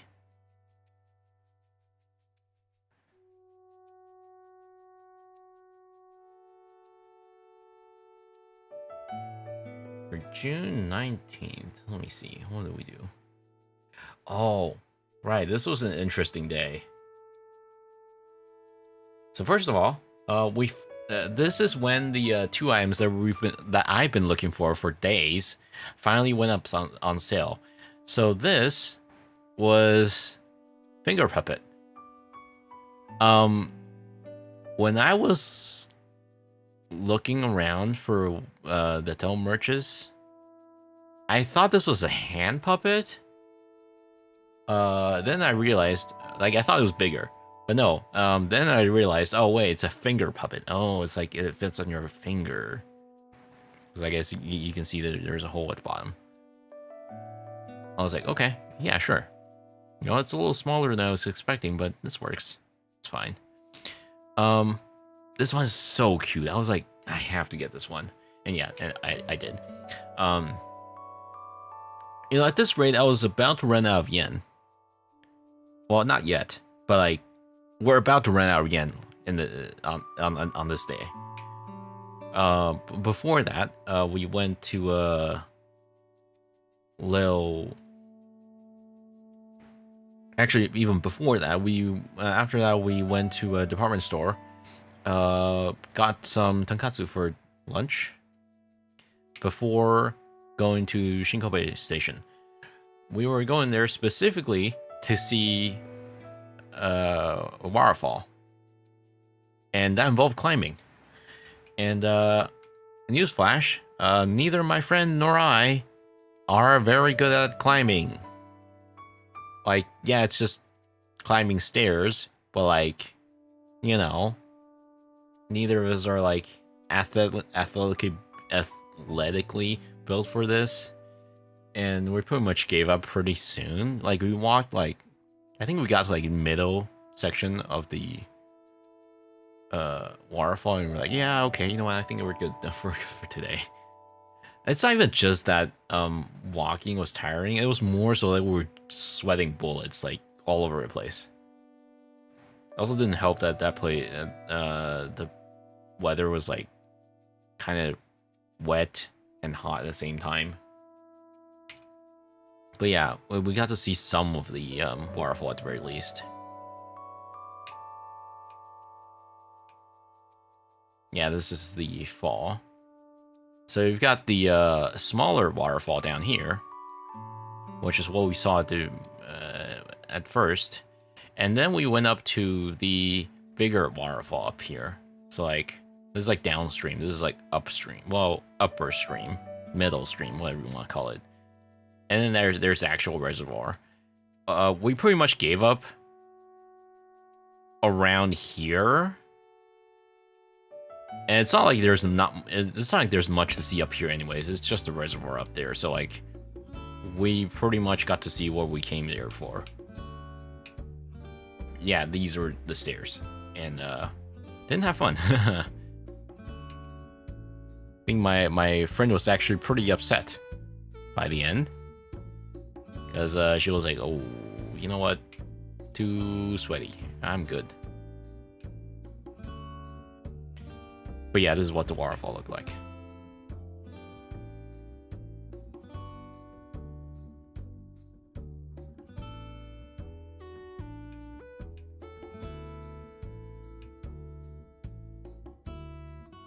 A lot of climbing. And yeah, this was the worst part. So we didn't exactly have a good time with a waterfall. This part made me feel worse. This was the one I had been looking for days.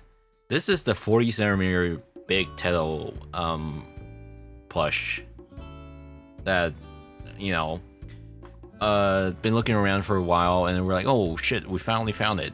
You know, we actually had been to this specific round one before, and we didn't see any, and so it's good that it finally showed up at the same round one that we were at. The problem is, this was extremely difficult to catch. I've never had this much trouble with catching a prize from arcades like these before, but like, the problem with this one is that it's very flat, so like there's not much to grip onto.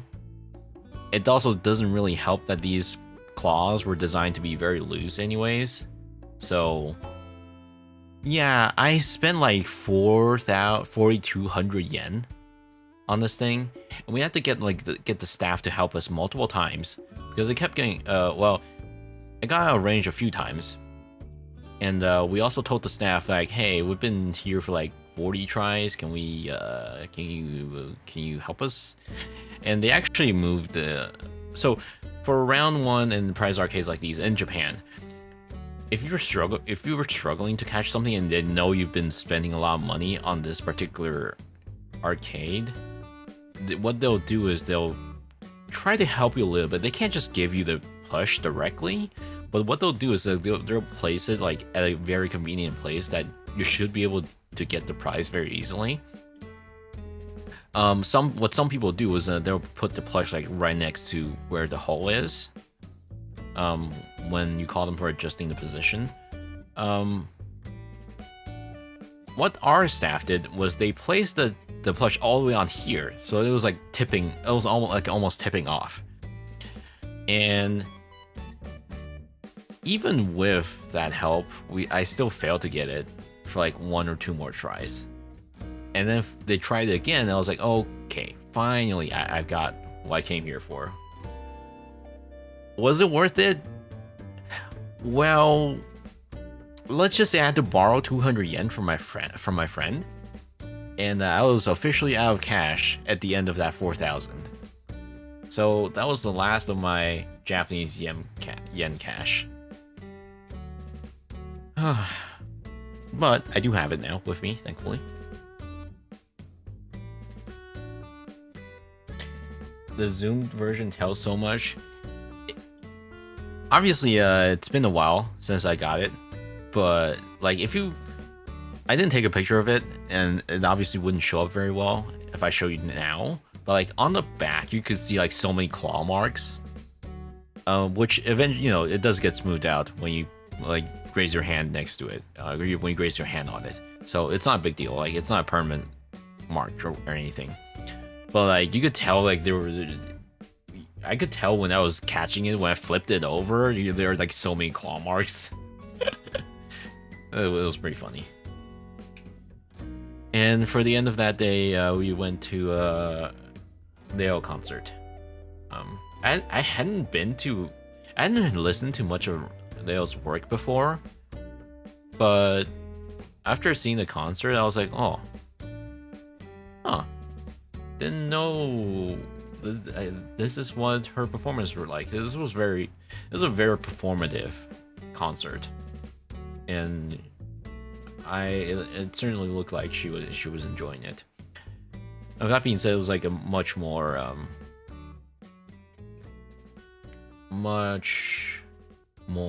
relaxed, much less elaborate stage setup.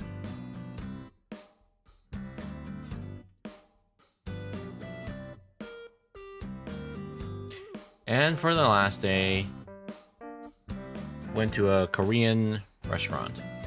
I think this was like spice pork of like marinated onions or something like that. I actually really like this. I really like the sauce that they had. I also ordered this crab soup thing. I don't know what it's called in Korean, but there was a name for it. My friend got this oyster omelet thing. And yeah, we also went to a is it Jinja? Is that what it's called in Japanese? But yeah, a little place, a little place where you can praise the pray to the gods and whatnot. We also went to a chocolate place. I didn't pick up anything myself. My friend wanted some. I thought about getting their they also served ice cream, but I was like, yeah, you know, I'm good. Well, oh, it's okay. So it was less of that. It was more so like, yeah, I'm ready to move on to the next location. But otherwise, the chocolate looked good. That being said, these are very expensive chocolate now that I'm looking at it. 400 yen. So that's like 80 Newton dollar, and that's like nearly $3 for a piece. Like 250, I think. Damn. Yeah, like this one is 5,400 yen, so that's like $30. Damn.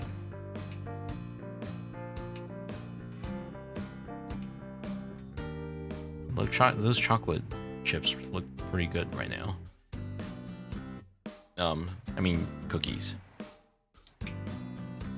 Oh, after that, we went to a zoo. It was horrible, though, that day.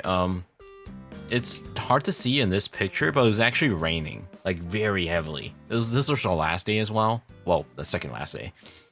And yeah, it was not the best experience. We were pretty much drenched by the time we got to the zoo, but... Well, actually, no, there's no but.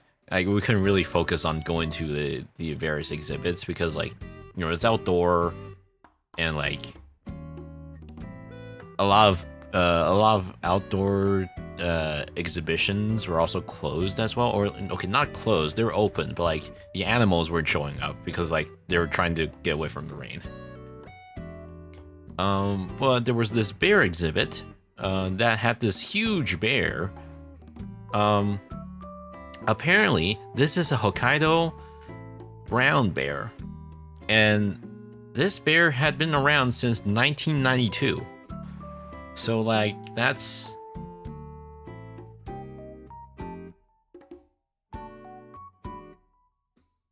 $34 years? Holy shit, that's one old bear. Damn.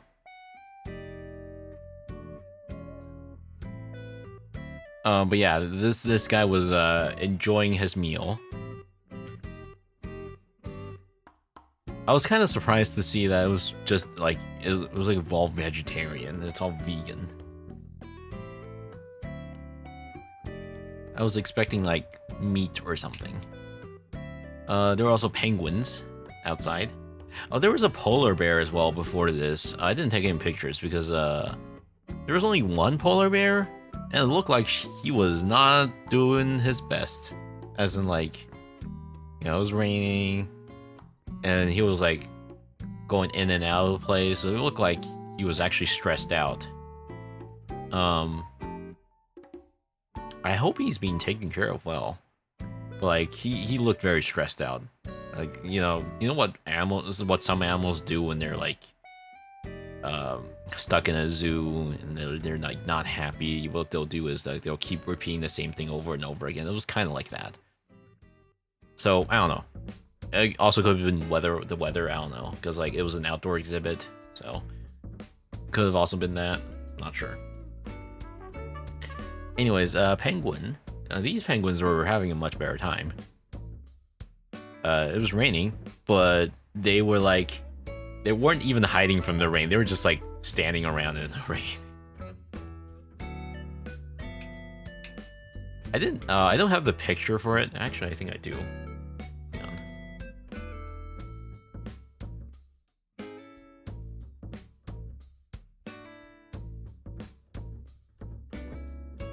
Let me find it. I have my phone picture with me.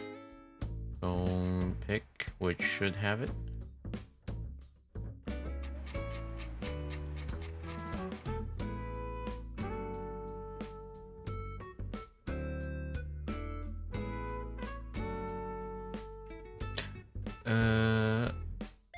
Yeah, this one. So yeah, the penguins were hustled over here, hustled up over there, and there was a big pool for them to go into. And I kind of, this was when I kind of realized the penguins are very social. Like, they were all like gathered up. Like, whenever the group, whenever one moves, the group kind of moves as well. I also have a video as well, but I can't really show it. None of this player, and none of this viewer, anyways. Penguins stronger together. Oh yeah, this is the Leo concert.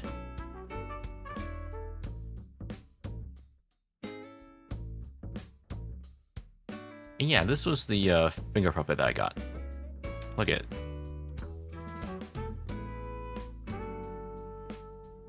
It's so dumb looking.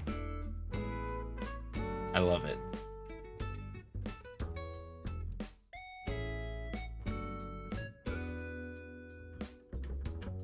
Oh, by the way, I can actually show you guys this because the concert tour is over. Normally I would. Normally you can't. We aren't allowed to show this until the tour is over, but it's over now, so I can show just fine.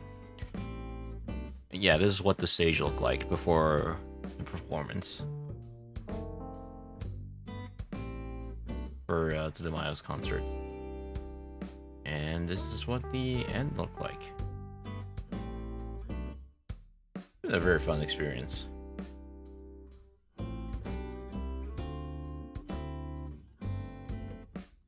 Yeah, this was day one.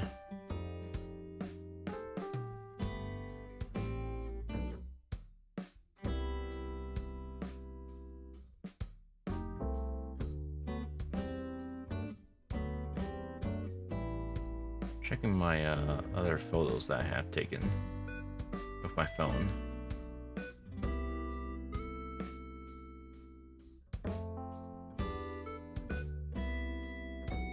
I went to a book off.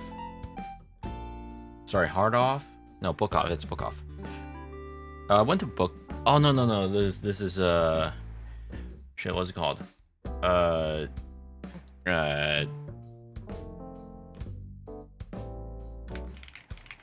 don't really remember the Japanese name for it, but I don't remember the pronunciation.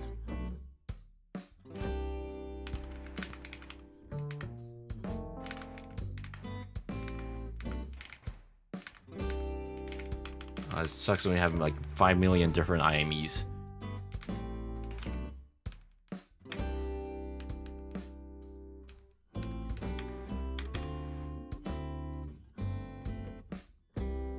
Right, Sugaya, that's it. I went to Sugaya in Nipponbashi, and I wasn't really planning on visiting any secondhand store this time around, but like I figured I have time, I might as well. Well, this Trails trilogy for PSP.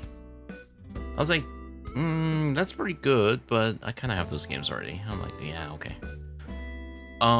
What I thought was interesting was it actually had quite a few interesting items as well, but the prices were like, yeah, I'm good. Like, they weren't horrible or anything, but like they weren't great. Like this PS2. Blue PS2 stand. It's 5,700 yen. That's like $30. Granted, I know these aren't exactly common, so I can kind of understand. But for me, who's usually like impulse purchases things, like yeah, I'm good. There's also like the PS1 portable LCD as well. 30,000 yen. Which I mean, in retrospect, I guess that's not that bad. I don't know what the market rate is though. That's why I don't buy these things, because like I don't want to overspend. Because like that's like $200 basically. Also saw this limited edition PSP. I have no idea what this is of, but that's also $200 ish. Also, I did not know this, but like, how is the PS Vita TV prices so high now? They used to be like $70 or less a few years ago. Now they're like $250-ish. That's like ridiculously expensive now. I don't know what happened.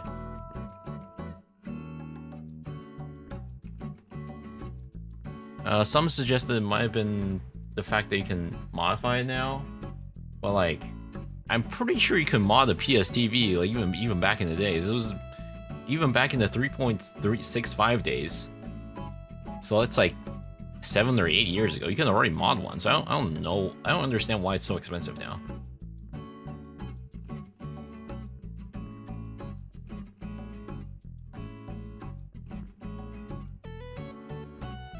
Got one last year at 150 euros. Yeah, it's still really expensive, no?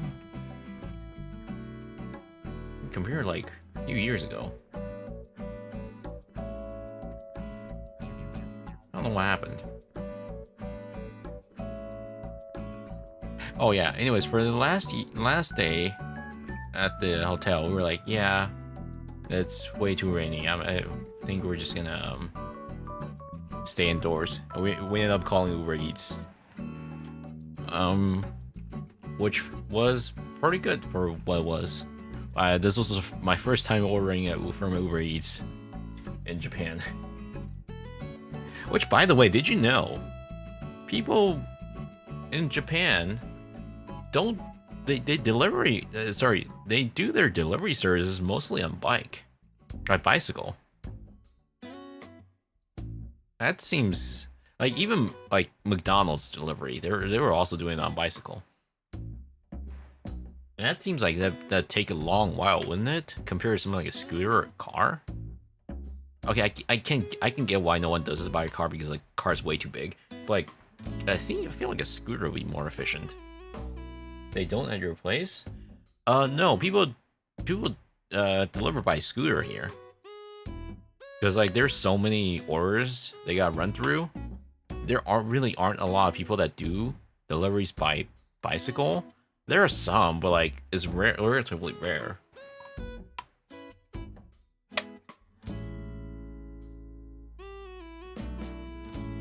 Yeah.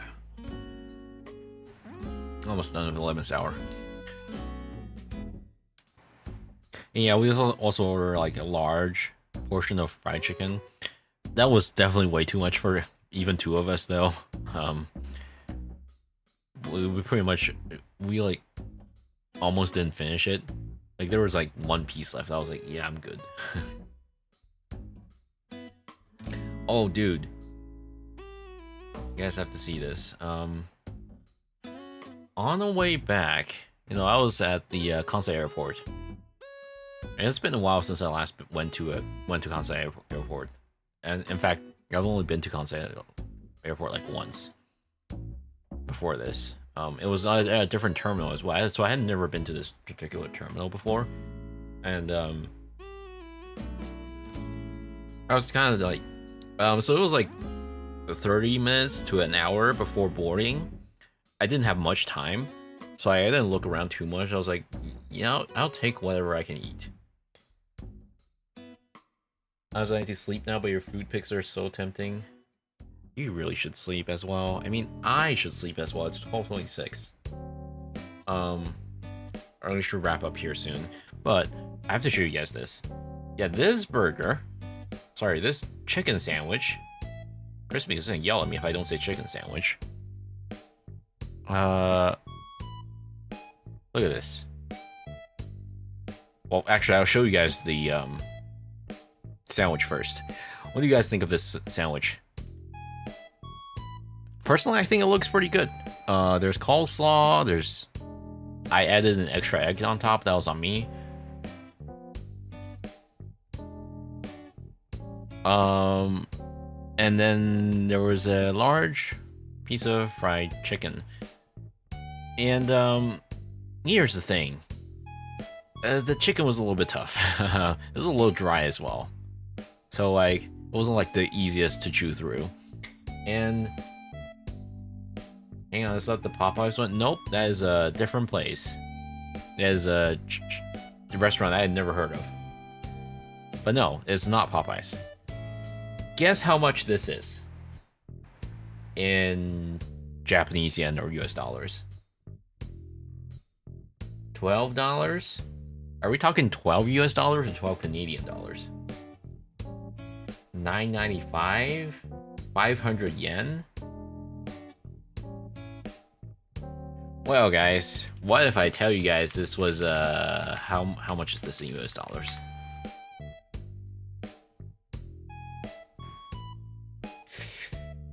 $9.95, 12 Canadian dollars. Well, guys, without any sides. Also, actually, before I say the price, just remember this is after I've gone past security. And you know how airport food is after you've gone through security. Looks rough.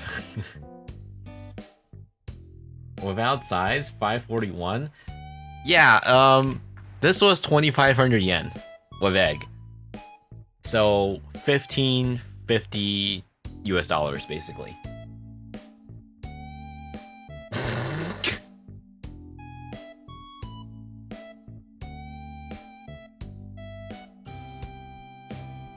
$12 Canadian dollars is 2,500 yen, is it?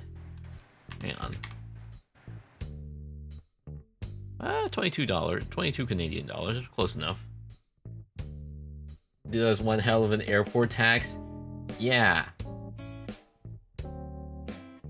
Also, apparently 2,500 yen is 22 Canadian dollars.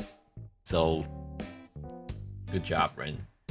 Does this chicken have a passport or what?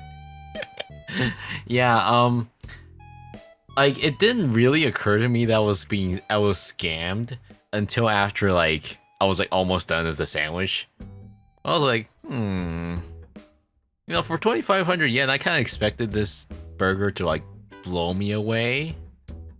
Or sandwich, I mean. But no. What they do the food, tell it bedtime stories, have it certified to go through a scanner.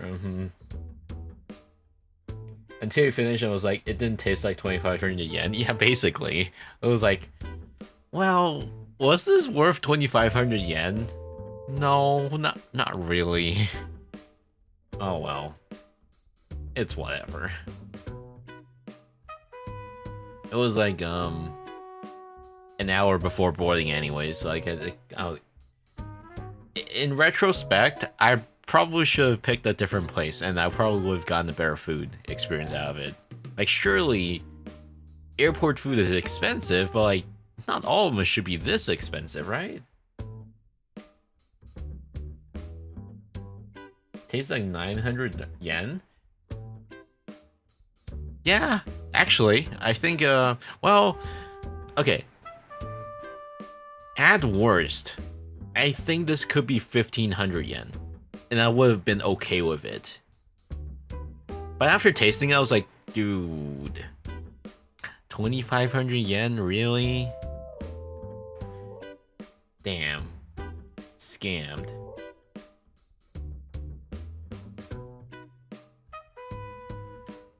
But like all the other food I've had in Japan was pretty good otherwise. It was just this particular airport food. Oh yeah, by the way, I'm looking through my phone pics now. So earlier I mentioned there was this banana bread, right? This is what it looks like on the inside. It doesn't look very photogenic, but I promise you it was pretty good. And you could also see behind the cashier, you could actually also see a bunch of people working on the bread in the back there.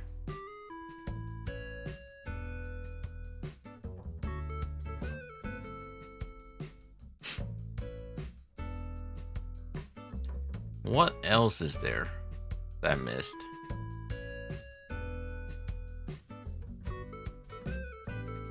Well, if you guys would like to know, the Switch 2 is now, well, the Japanese unit anyways, is now 52,000 yen. Well, that's actually without tax. 58,000 yen otherwise as a Japanese. Like, sure, you could get this as a foreigner, but it's gonna be a Japanese only unit, so you can't purchase non-Japanese titles on there. All your games will start as Japanese.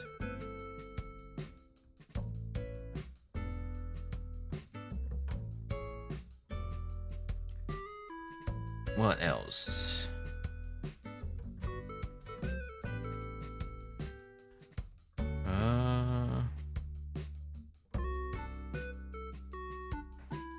This one should be safe to show, right? Yeah. In the Sugai I was at earlier, I also saw this 1/4 Miku. That actually looked pretty nice for a 1/4, but because for most 1/4, they do look kind of plain. That's why I don't get 1/4, but like this one actually looked pretty decently detailed for 1/4. Because like generally when it comes to 1/4, you'll usually see like very simple clothing. What's with the quote around cute? Yeah, quote unquote cute. Maybe it's not so cute anymore. 1/4 scale? Yeah. 1/4 scale is not that uncommon, actually. You'll often see like 1/4 scale of like a bunny suit or relatively simple clothing on it, and they actually usually go for like a decently acceptable price. Like this one, I think this was pretty good actually, because like for this 1/4 with this amount of detail for 44,000 yen, that's pretty good. I thought 1/7 was already pretty large. No, 1/7 is pretty small, I would say. 1/6 is, I would say 1/6 is about what I expect for most figures. I know they're 1/7, but like I typically don't go for the, well, it depends on the design. But like, okay, if the design is good, I don't really care if it's 1/6 or 1/7. But you typically don't get 1/4 unless you have the space for it. But then again, there are people who somehow find space for 1/1, so you know.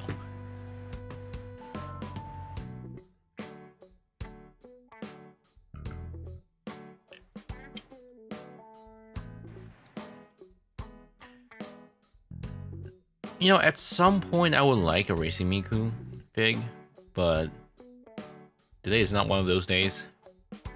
I really like the Racing Miku from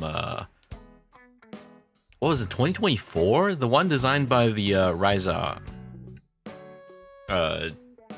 artist. The one with like way too thick thighs. I really like that one. That one usually goes for like 30,000 yen, I think. So actually, that's not too bad. But you know, it's never like an impulse purchase buy kind of money.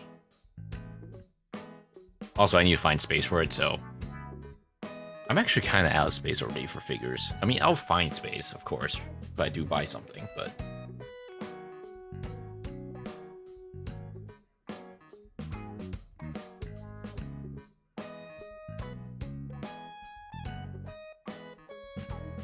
I'm done with the lemon sour. Woo! I'm mildly tipsy, but it's not too bad. Yeah, it's at a level where I think it's like perfect for going to bed. Actually, it's currently 12:36. I both want to end the stream, but also not at the same time. 2:37. I've been streaming for 2 hours 38 minutes. I kind of want to stream a little bit more, but I don't know what's there to talk about else.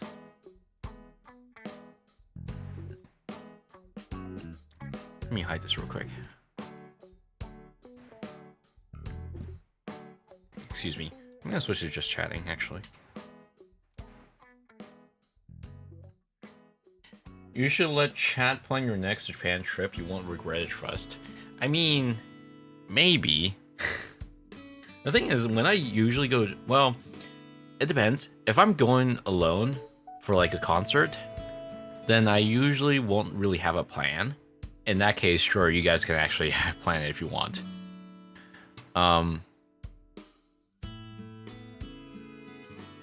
But like, for if I'm going with my friend, then my friend is usually the one that's like planning the trip. I'll let her decide wherever she wants to go or what places to eat at. Because like she's resourceful enough and can speak basic Japanese to the point where she can like reserve places. And at that point, I'm like, yeah, sure, you do that because I cannot speak Japanese. Actually, for this particular trip, I was actually trying to read Japanese a lot more this time around. Like I was reading the kanas when I was waiting around on a train. Like, I was trying to read out the places of the name. Name of the places. As you can see, I'm already getting a little slightly tipsy. Anyways, I was actually trying to read the names just by the kanas, and I was able to do it like 70-80%, kinda. And I feel pretty reassured that I know some of the pronunciations for some of the kanjis without looking at them now. Like, I know bridge is bashi, right? So that's why I was like, oh yeah, I'm at the Japan bridge. That's literally what the place is called, which is Nipponbashi. And a few other things I don't remember on top of my head right now, but like, so I just realized that this chat window is not looking great on the vertical stream. Let me fix that real quick. Okay.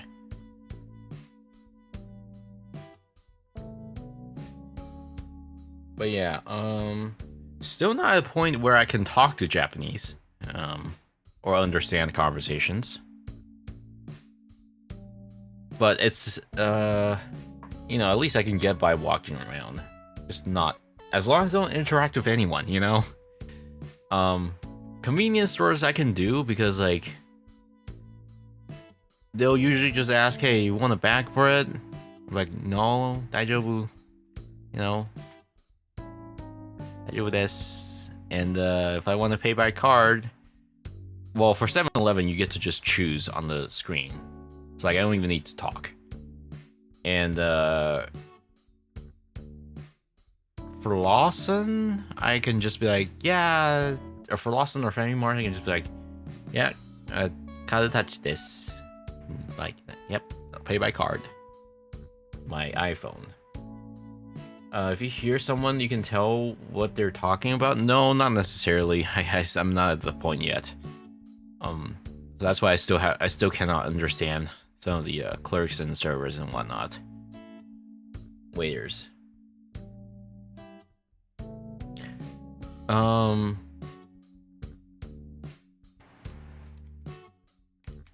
Actually, I should post daijoubu desu. Yeah, that. I should post my 4th year anniversary stuff real quick.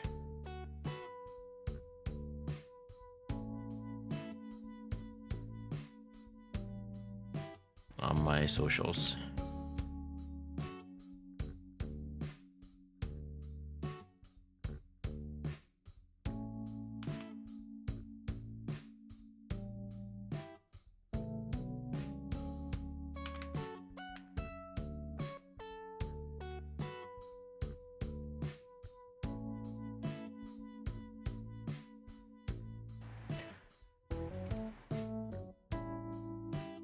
Oh, I'm pretty.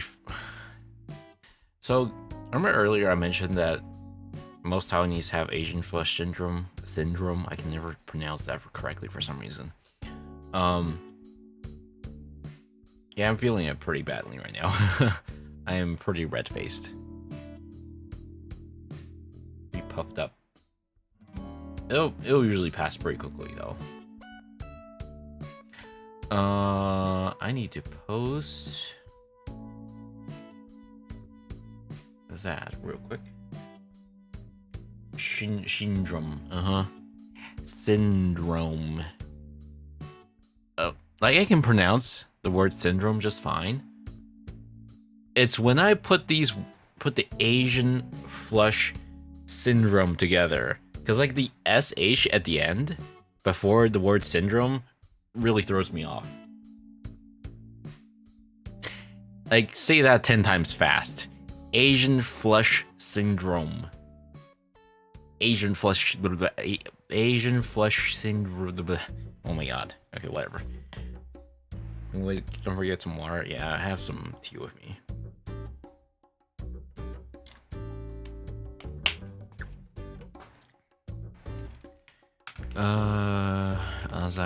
What was it again? RCAZ, that's it.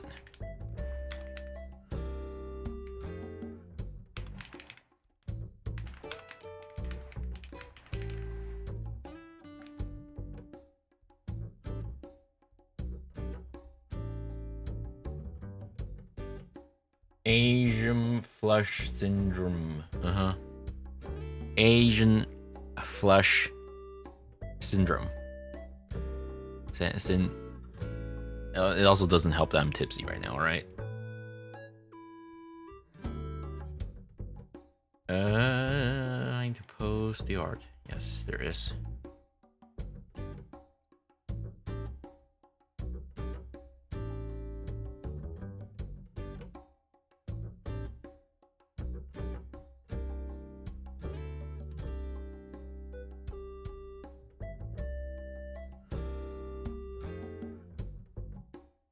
I think I'm gonna watermark this actually.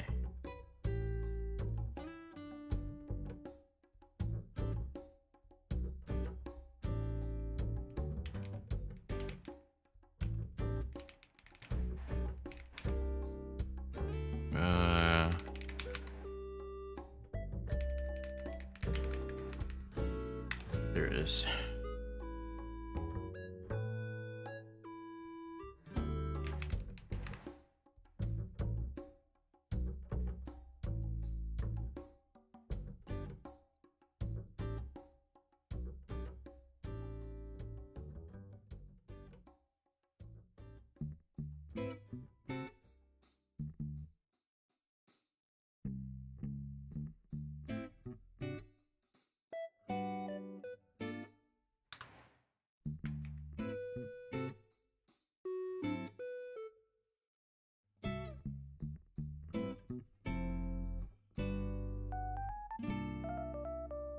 How do I do this with just magic again?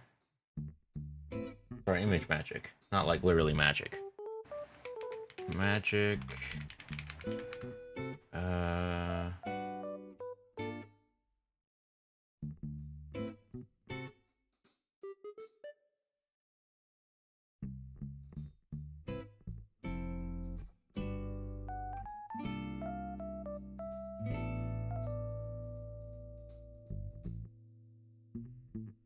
I'll annotate.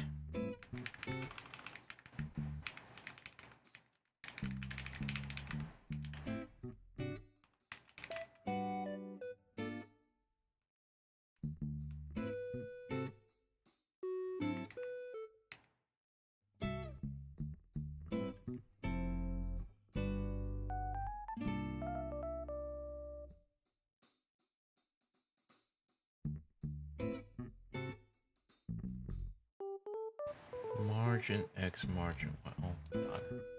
Okay, it's easier if I just open up a freaking affinity for this.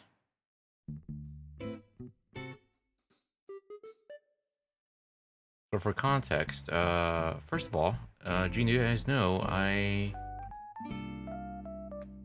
released the wallpapers for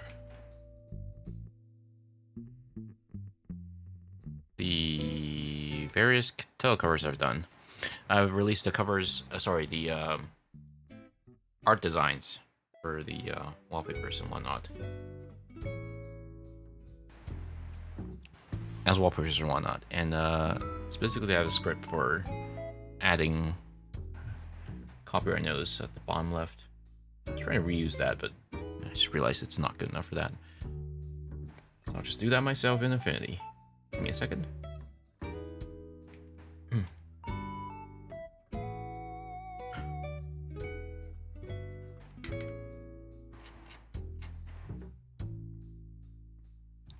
What font did I use again?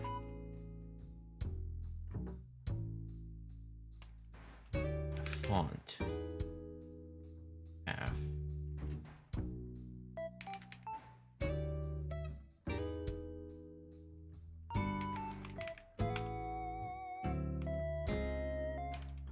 Hako Mincho.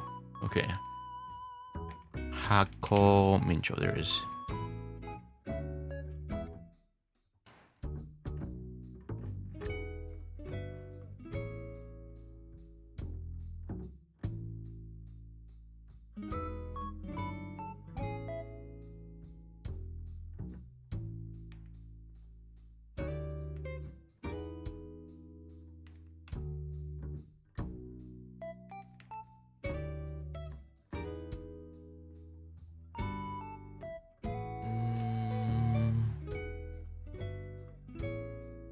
Hello, Zane. I'm gonna stream.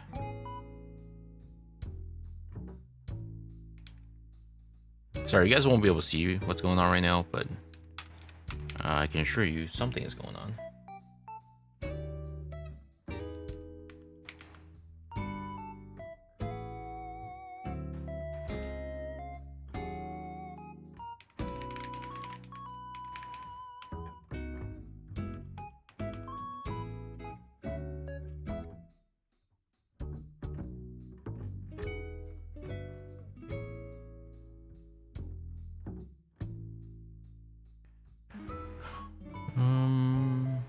Might how to outline again?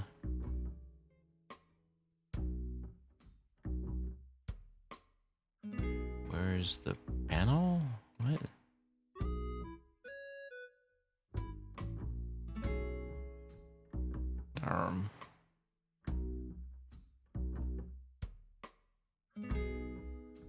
Outline. No, that's background.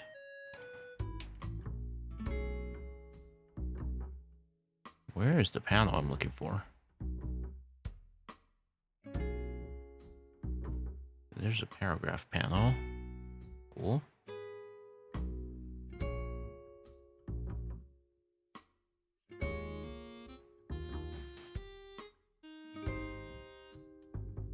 Oh, there it is.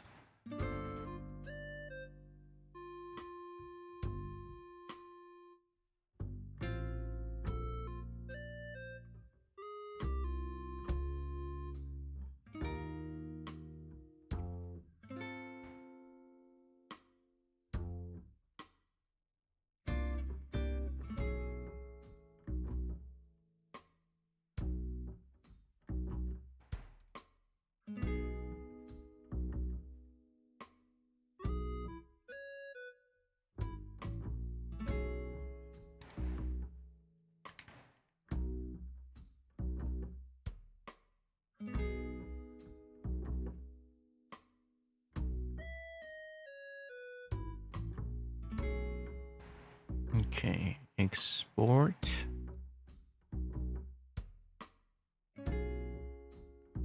Like half the size.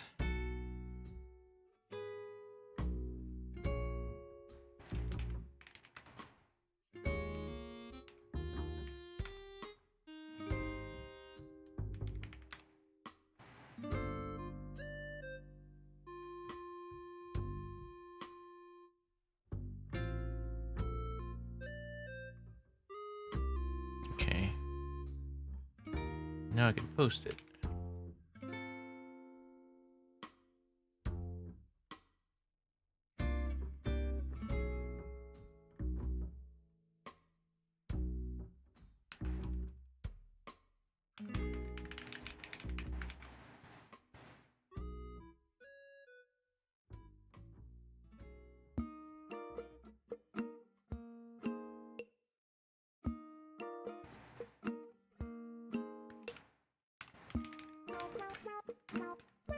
Now, earlier I did say, oh, hello, thank you for the 5 gifted.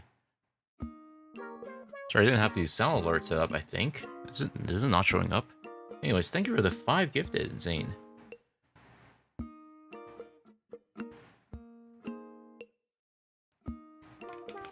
Have a good day.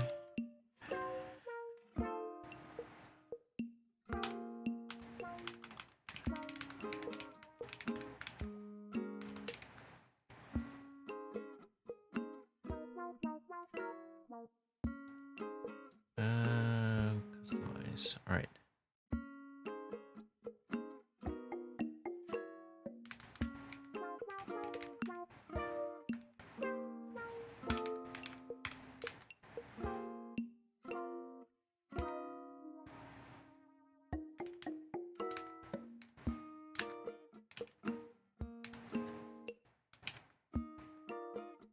Art. There it is.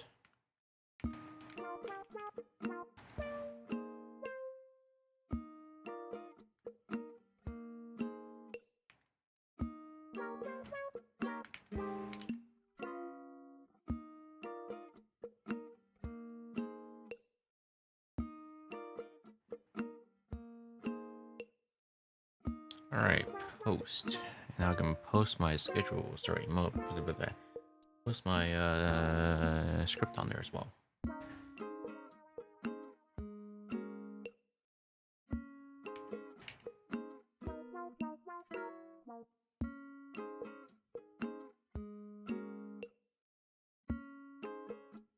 Where's my thing? There it is.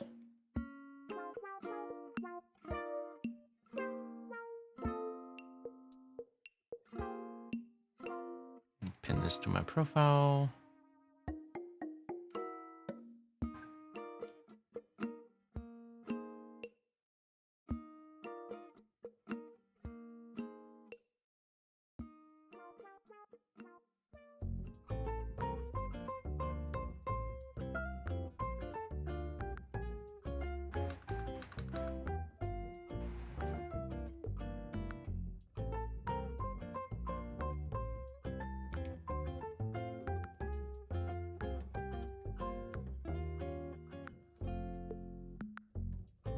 And post that on Blue Sky.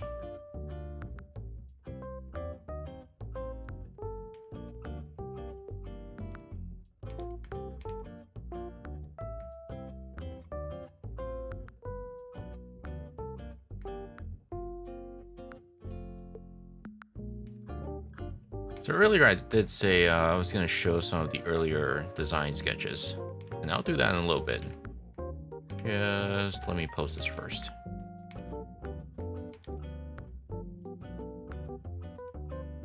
I'm not even sure if I shared it before. Or I know maybe I had. Have I, guys? World premiere in the Xbox guy voice. Blank, have I shown previous design sketches before? I feel like you would know, right?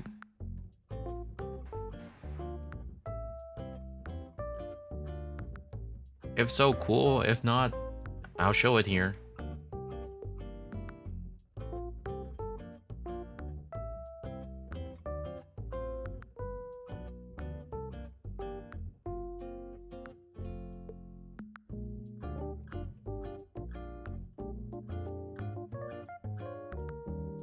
God damn it, I keep hitting the wrong button.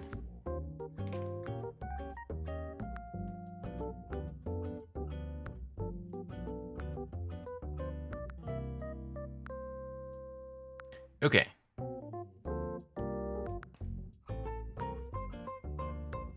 But yeah, just in case I haven't, I will show you guys that now.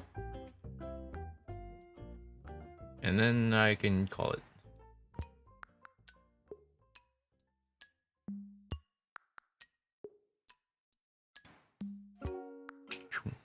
Switch over here.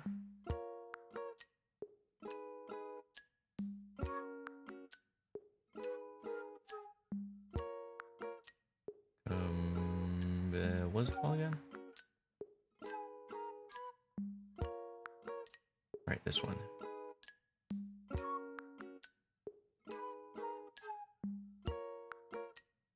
Oh, I don't have those files synced. God damn it.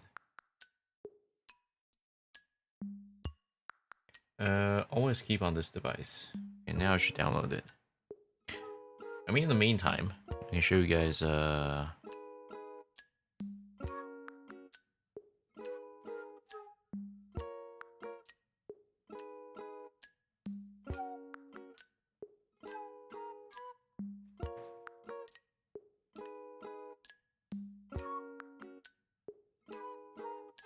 might take a little while to sync. Ow. Hello, Blank. Yeah, Blank, have I shown the design draft before?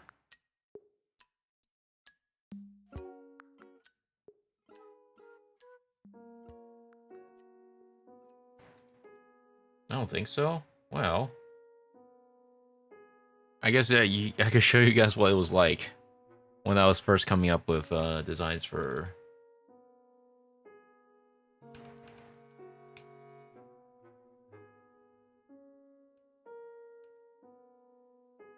the character. So this was back in 1.0. So let's start off with 1.0 design.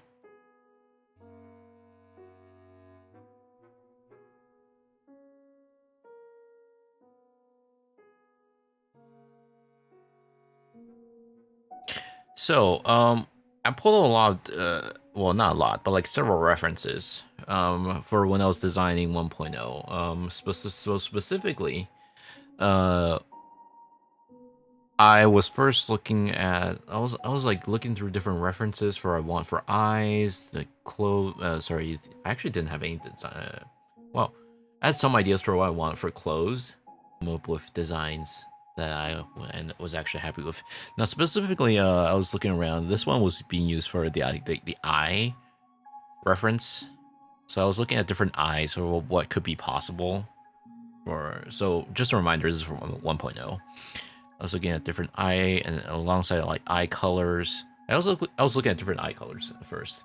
So I was initially thinking it was gonna be yellow. Um, so like amber kind of looking eye color. What we ended up settling on was clearly, this was more like a yellow greenish color. I think it actually works out very well with like the rest of the design.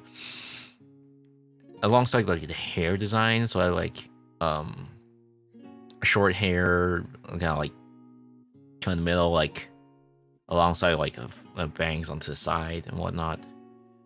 I even toyed with the idea of like something that looks like Amiya, where it's like halfway through to the waist, like kind of long hair.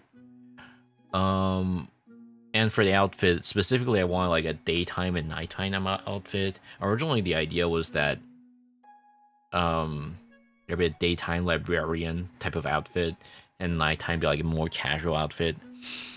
So this was specifically for like the daytime, for what it might look like, where it had like an apron on there. Basically like a librarian or bookstore type of a Japanese librarian bookstore type of outfit. Things like this. And for the night outfit, I had like a more casual, like I had a hoodie like design, which I think ended up translating relatively well. We actually went through like several different design outfits. And by the way, so that was my idea. And initially, I hit up a concept artist on Etsy. Yes, believe it or not, the original design did not come straight from the current designer. It came from an artist on Etsy, and in retrospect, I feel like I've gotten scammed because like, the delivery time was so long. There was like very little communication. It took like 6 months or something ridiculous like that, and there was like zero communication. But this was the initial design that we had. It looks something like this. For like the first design. Let me get rid of this real quick. So I'm pretty sure I had never shown this design to anyone before in public. This was like the first concept art for Um, what else it was gonna be? Orange eyes, yes, those like amber eyes. And I mean, looking at it, it's actually it's not that bad. It's pretty good. Um, the problem is it just took way too long, and this was like keep in mind this was before the concept of VGen was a thing. So like in order to find artists, it was like fairly difficult. Um, yeah, it either had to be word of mouth, knew someone on Twitter that you wanted to look for, or something like that. But I had nowhere to look for, so and that's why I ended up hitting up this artist on Etsy, who I think it might have been Chinese. Not sure. By the way, this was a design. I wasn't particularly happy with it at first. When looking back, I think there is some.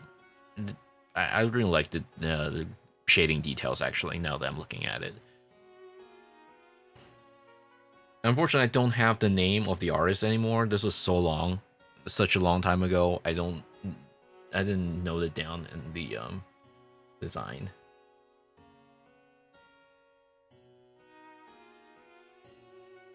And what ended up happening was my current designer.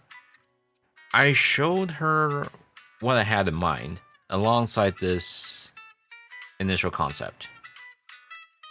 And what we ended up getting was she came up with several different design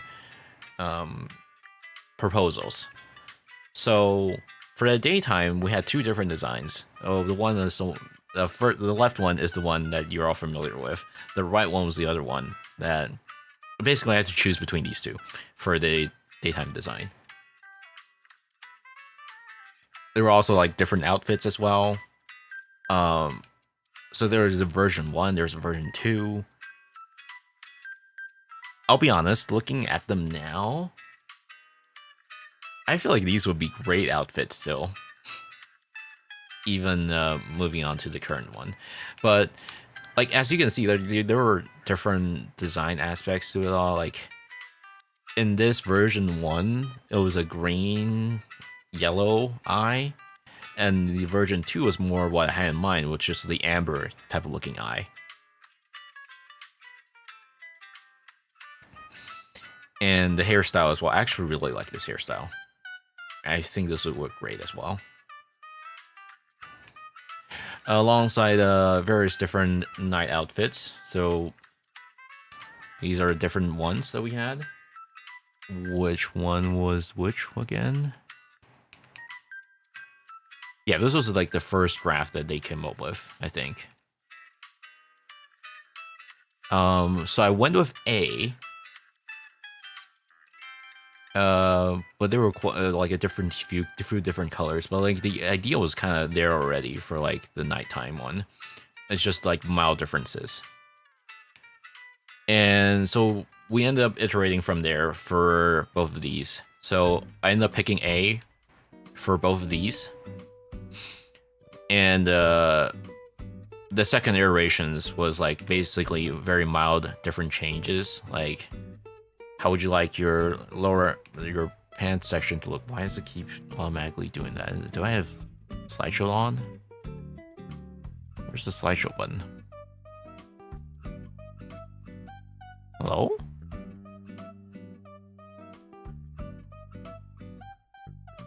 I must have accidentally turned on slideshow or something.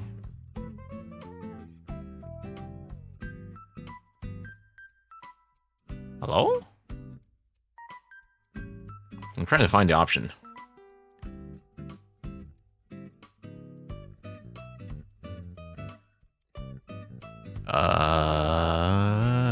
I'll toggle slideshow. There it is. Okay.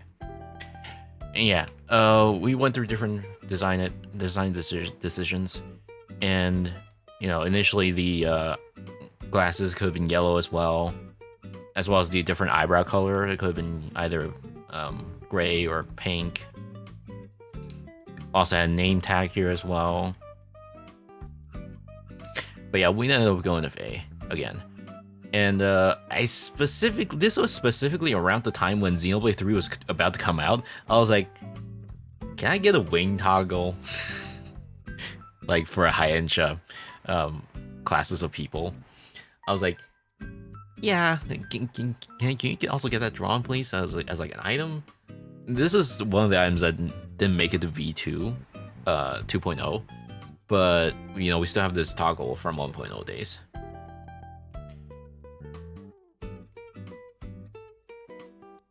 But yeah, for the nighttime, there was also the pink one, right? I think that would also be a good outfit choice, but I feel like it would have fitted better for like, for the 1.0 model. I don't think it would work as well for the 2.0 model. Anyways, yeah, we ended up finalizing the current design we have now, which is, you know, well, current design we had for 1.0, that is, not like now, which is these. After all, it's been cleaned up. Now for 2.0, I don't have the references with me anymore, but the idea was that, well, technically I have it, but like I have to open up a document that's like not easily openable right now. But for the 2.0 design, I was like, since I knew I wanted to keep RE Workshop going, I wanted more for the like the, I was like, okay, you know what I do at work? It feels like being a detective. So for the InfoSec specific streams, I wanted something that's like, okay, I want to be a detective. And so like that's one of the outfits I nailed down very early on. And the other one was a casual quote unquote outfit. And that one, I kind of had Toa's design in mind. I really like Toa's street casual design. And so I was like, for the top, I kind of wanted it to be something like that. But also for other things, I forgot what other references I had for that, but I specifically like remember the most being the casual, for the top for the casual part. So for the design, we went through different iterations.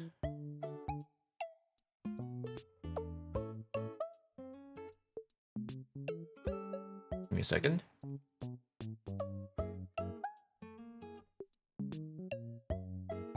Sort by date modified. Actually, they're all the same. Cool.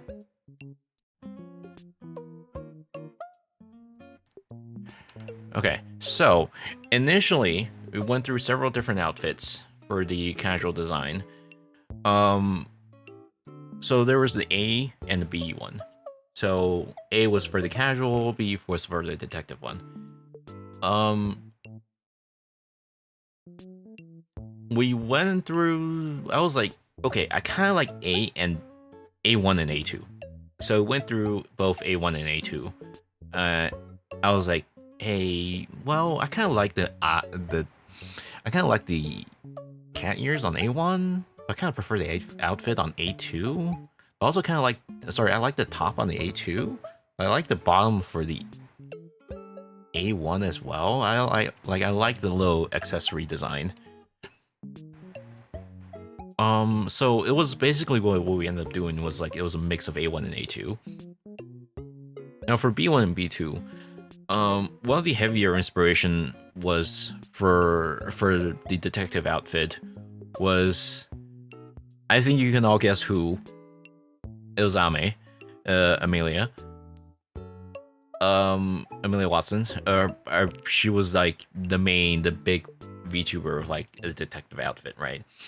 And so in my mind, I really want something like that. So that's why I ended up going with B1. I think B2, there were some aspects that were taken from B2 as well, like the little strap here. That is actually scrapped. We never ended up using this, but it was drawn. I'll show you guys in a little bit.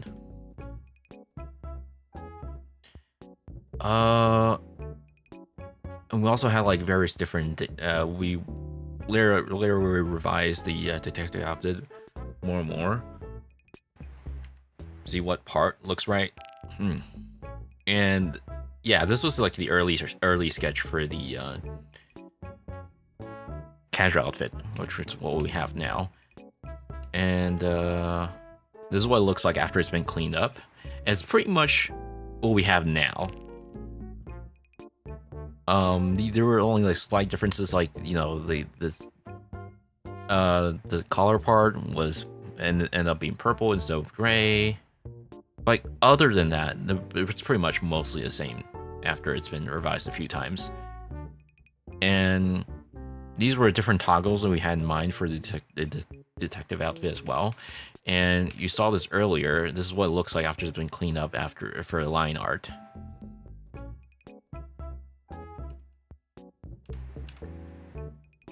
It went through several iterations that are alongside the accessories and whatnot. And yeah, there was this belt thing. So my designer had the idea of keeping this around as an accessory. But later when you're rigging, we found out that, well, it doesn't really fit anywhere. I don't really know what we could do with it. So we ended up not using that, but otherwise it was in the delivered product. In the delivered file. Yeah, later on we revised a few times to figure out what we want for accessories, alongside the various different toggles and what it looked like. And for the hairstyle, we actually, at this stage, it wasn't like decided upon. It wasn't until that the design was about to be done, my designer artist was like, you know what? I've come up with a few different hair designs, and you can use all of them. Let me see if I can find it.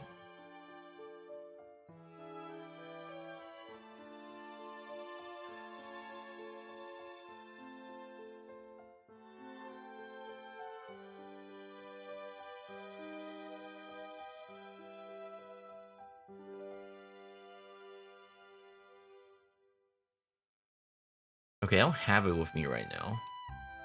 Actually, I thought I did. It's on here?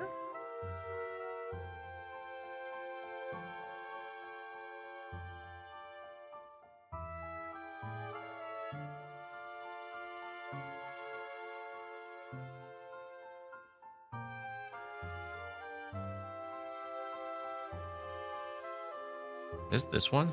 Oh yeah. These were different toggles that we had that my artist did draw. So technically, there is a monocular toggle.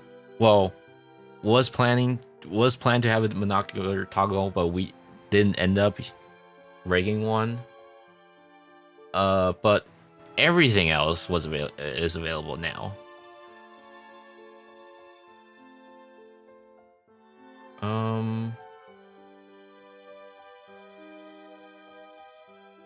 We also went through like a long rigging process.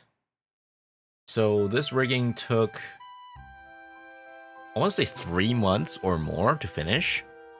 So we started around, we started the design. Started the design for 2.0 back in August 2024, and we finalized it around August. 2024 October-ish.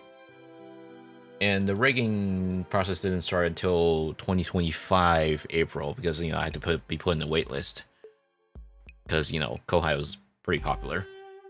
It still is, I think. So the rigging process didn't really start until then. We went through a lot for the rigging as well.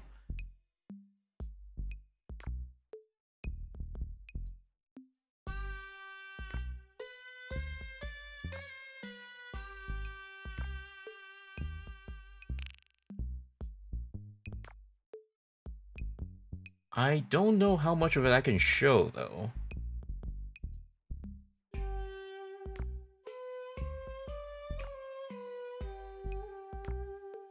But basically, went through a few physics tests and whatnot, and we ended up finalizing around like July or August 2025, which was like a few weeks before the debut. Like originally it was supposed to come out during the 3rd-year anniversary, and because it took a little bit longer than I expected, and I didn't really want to rush the rigor, I was like, yeah, you know what, take as long as you want. That's fine, as long as it's not like a whole year. So I was like, yeah, that's fine, I'll push it back.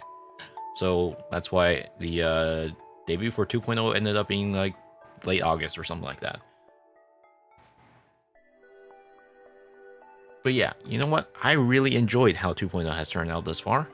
And who knows? I've thought about getting a few outfits done or rigging more parts of the body that was planned to be rigged but didn't end up doing due to budget constraints, because this rigging really was not cheap.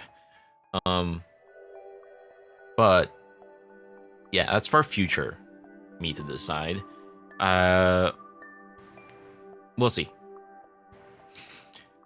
Like there are a lot of aspects of this model that I haven't really used otherwise, like, you know, lower half.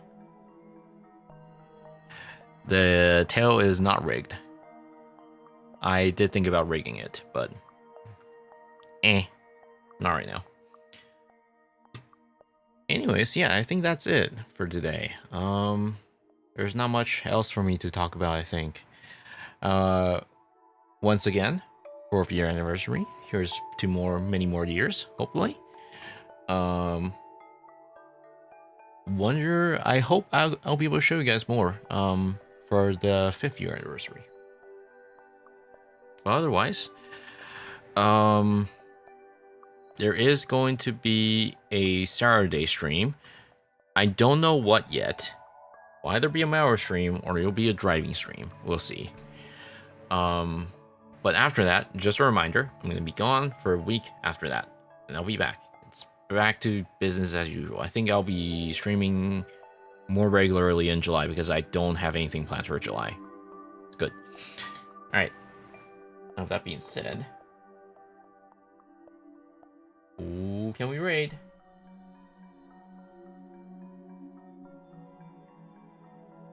And she is doing more Red Dead Redemption.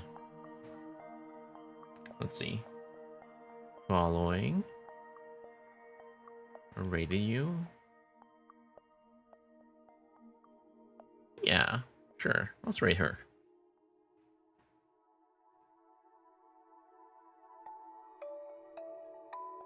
Somehow she has a fishing rod out. Alright. Asa needs a :3 mouth toggle. I don't think it'll look good. But sure. Alright, I'll see you guys later. Thank you guys again for the 4th year anniversary. And I'll see you guys on Saturday. Bye-bye.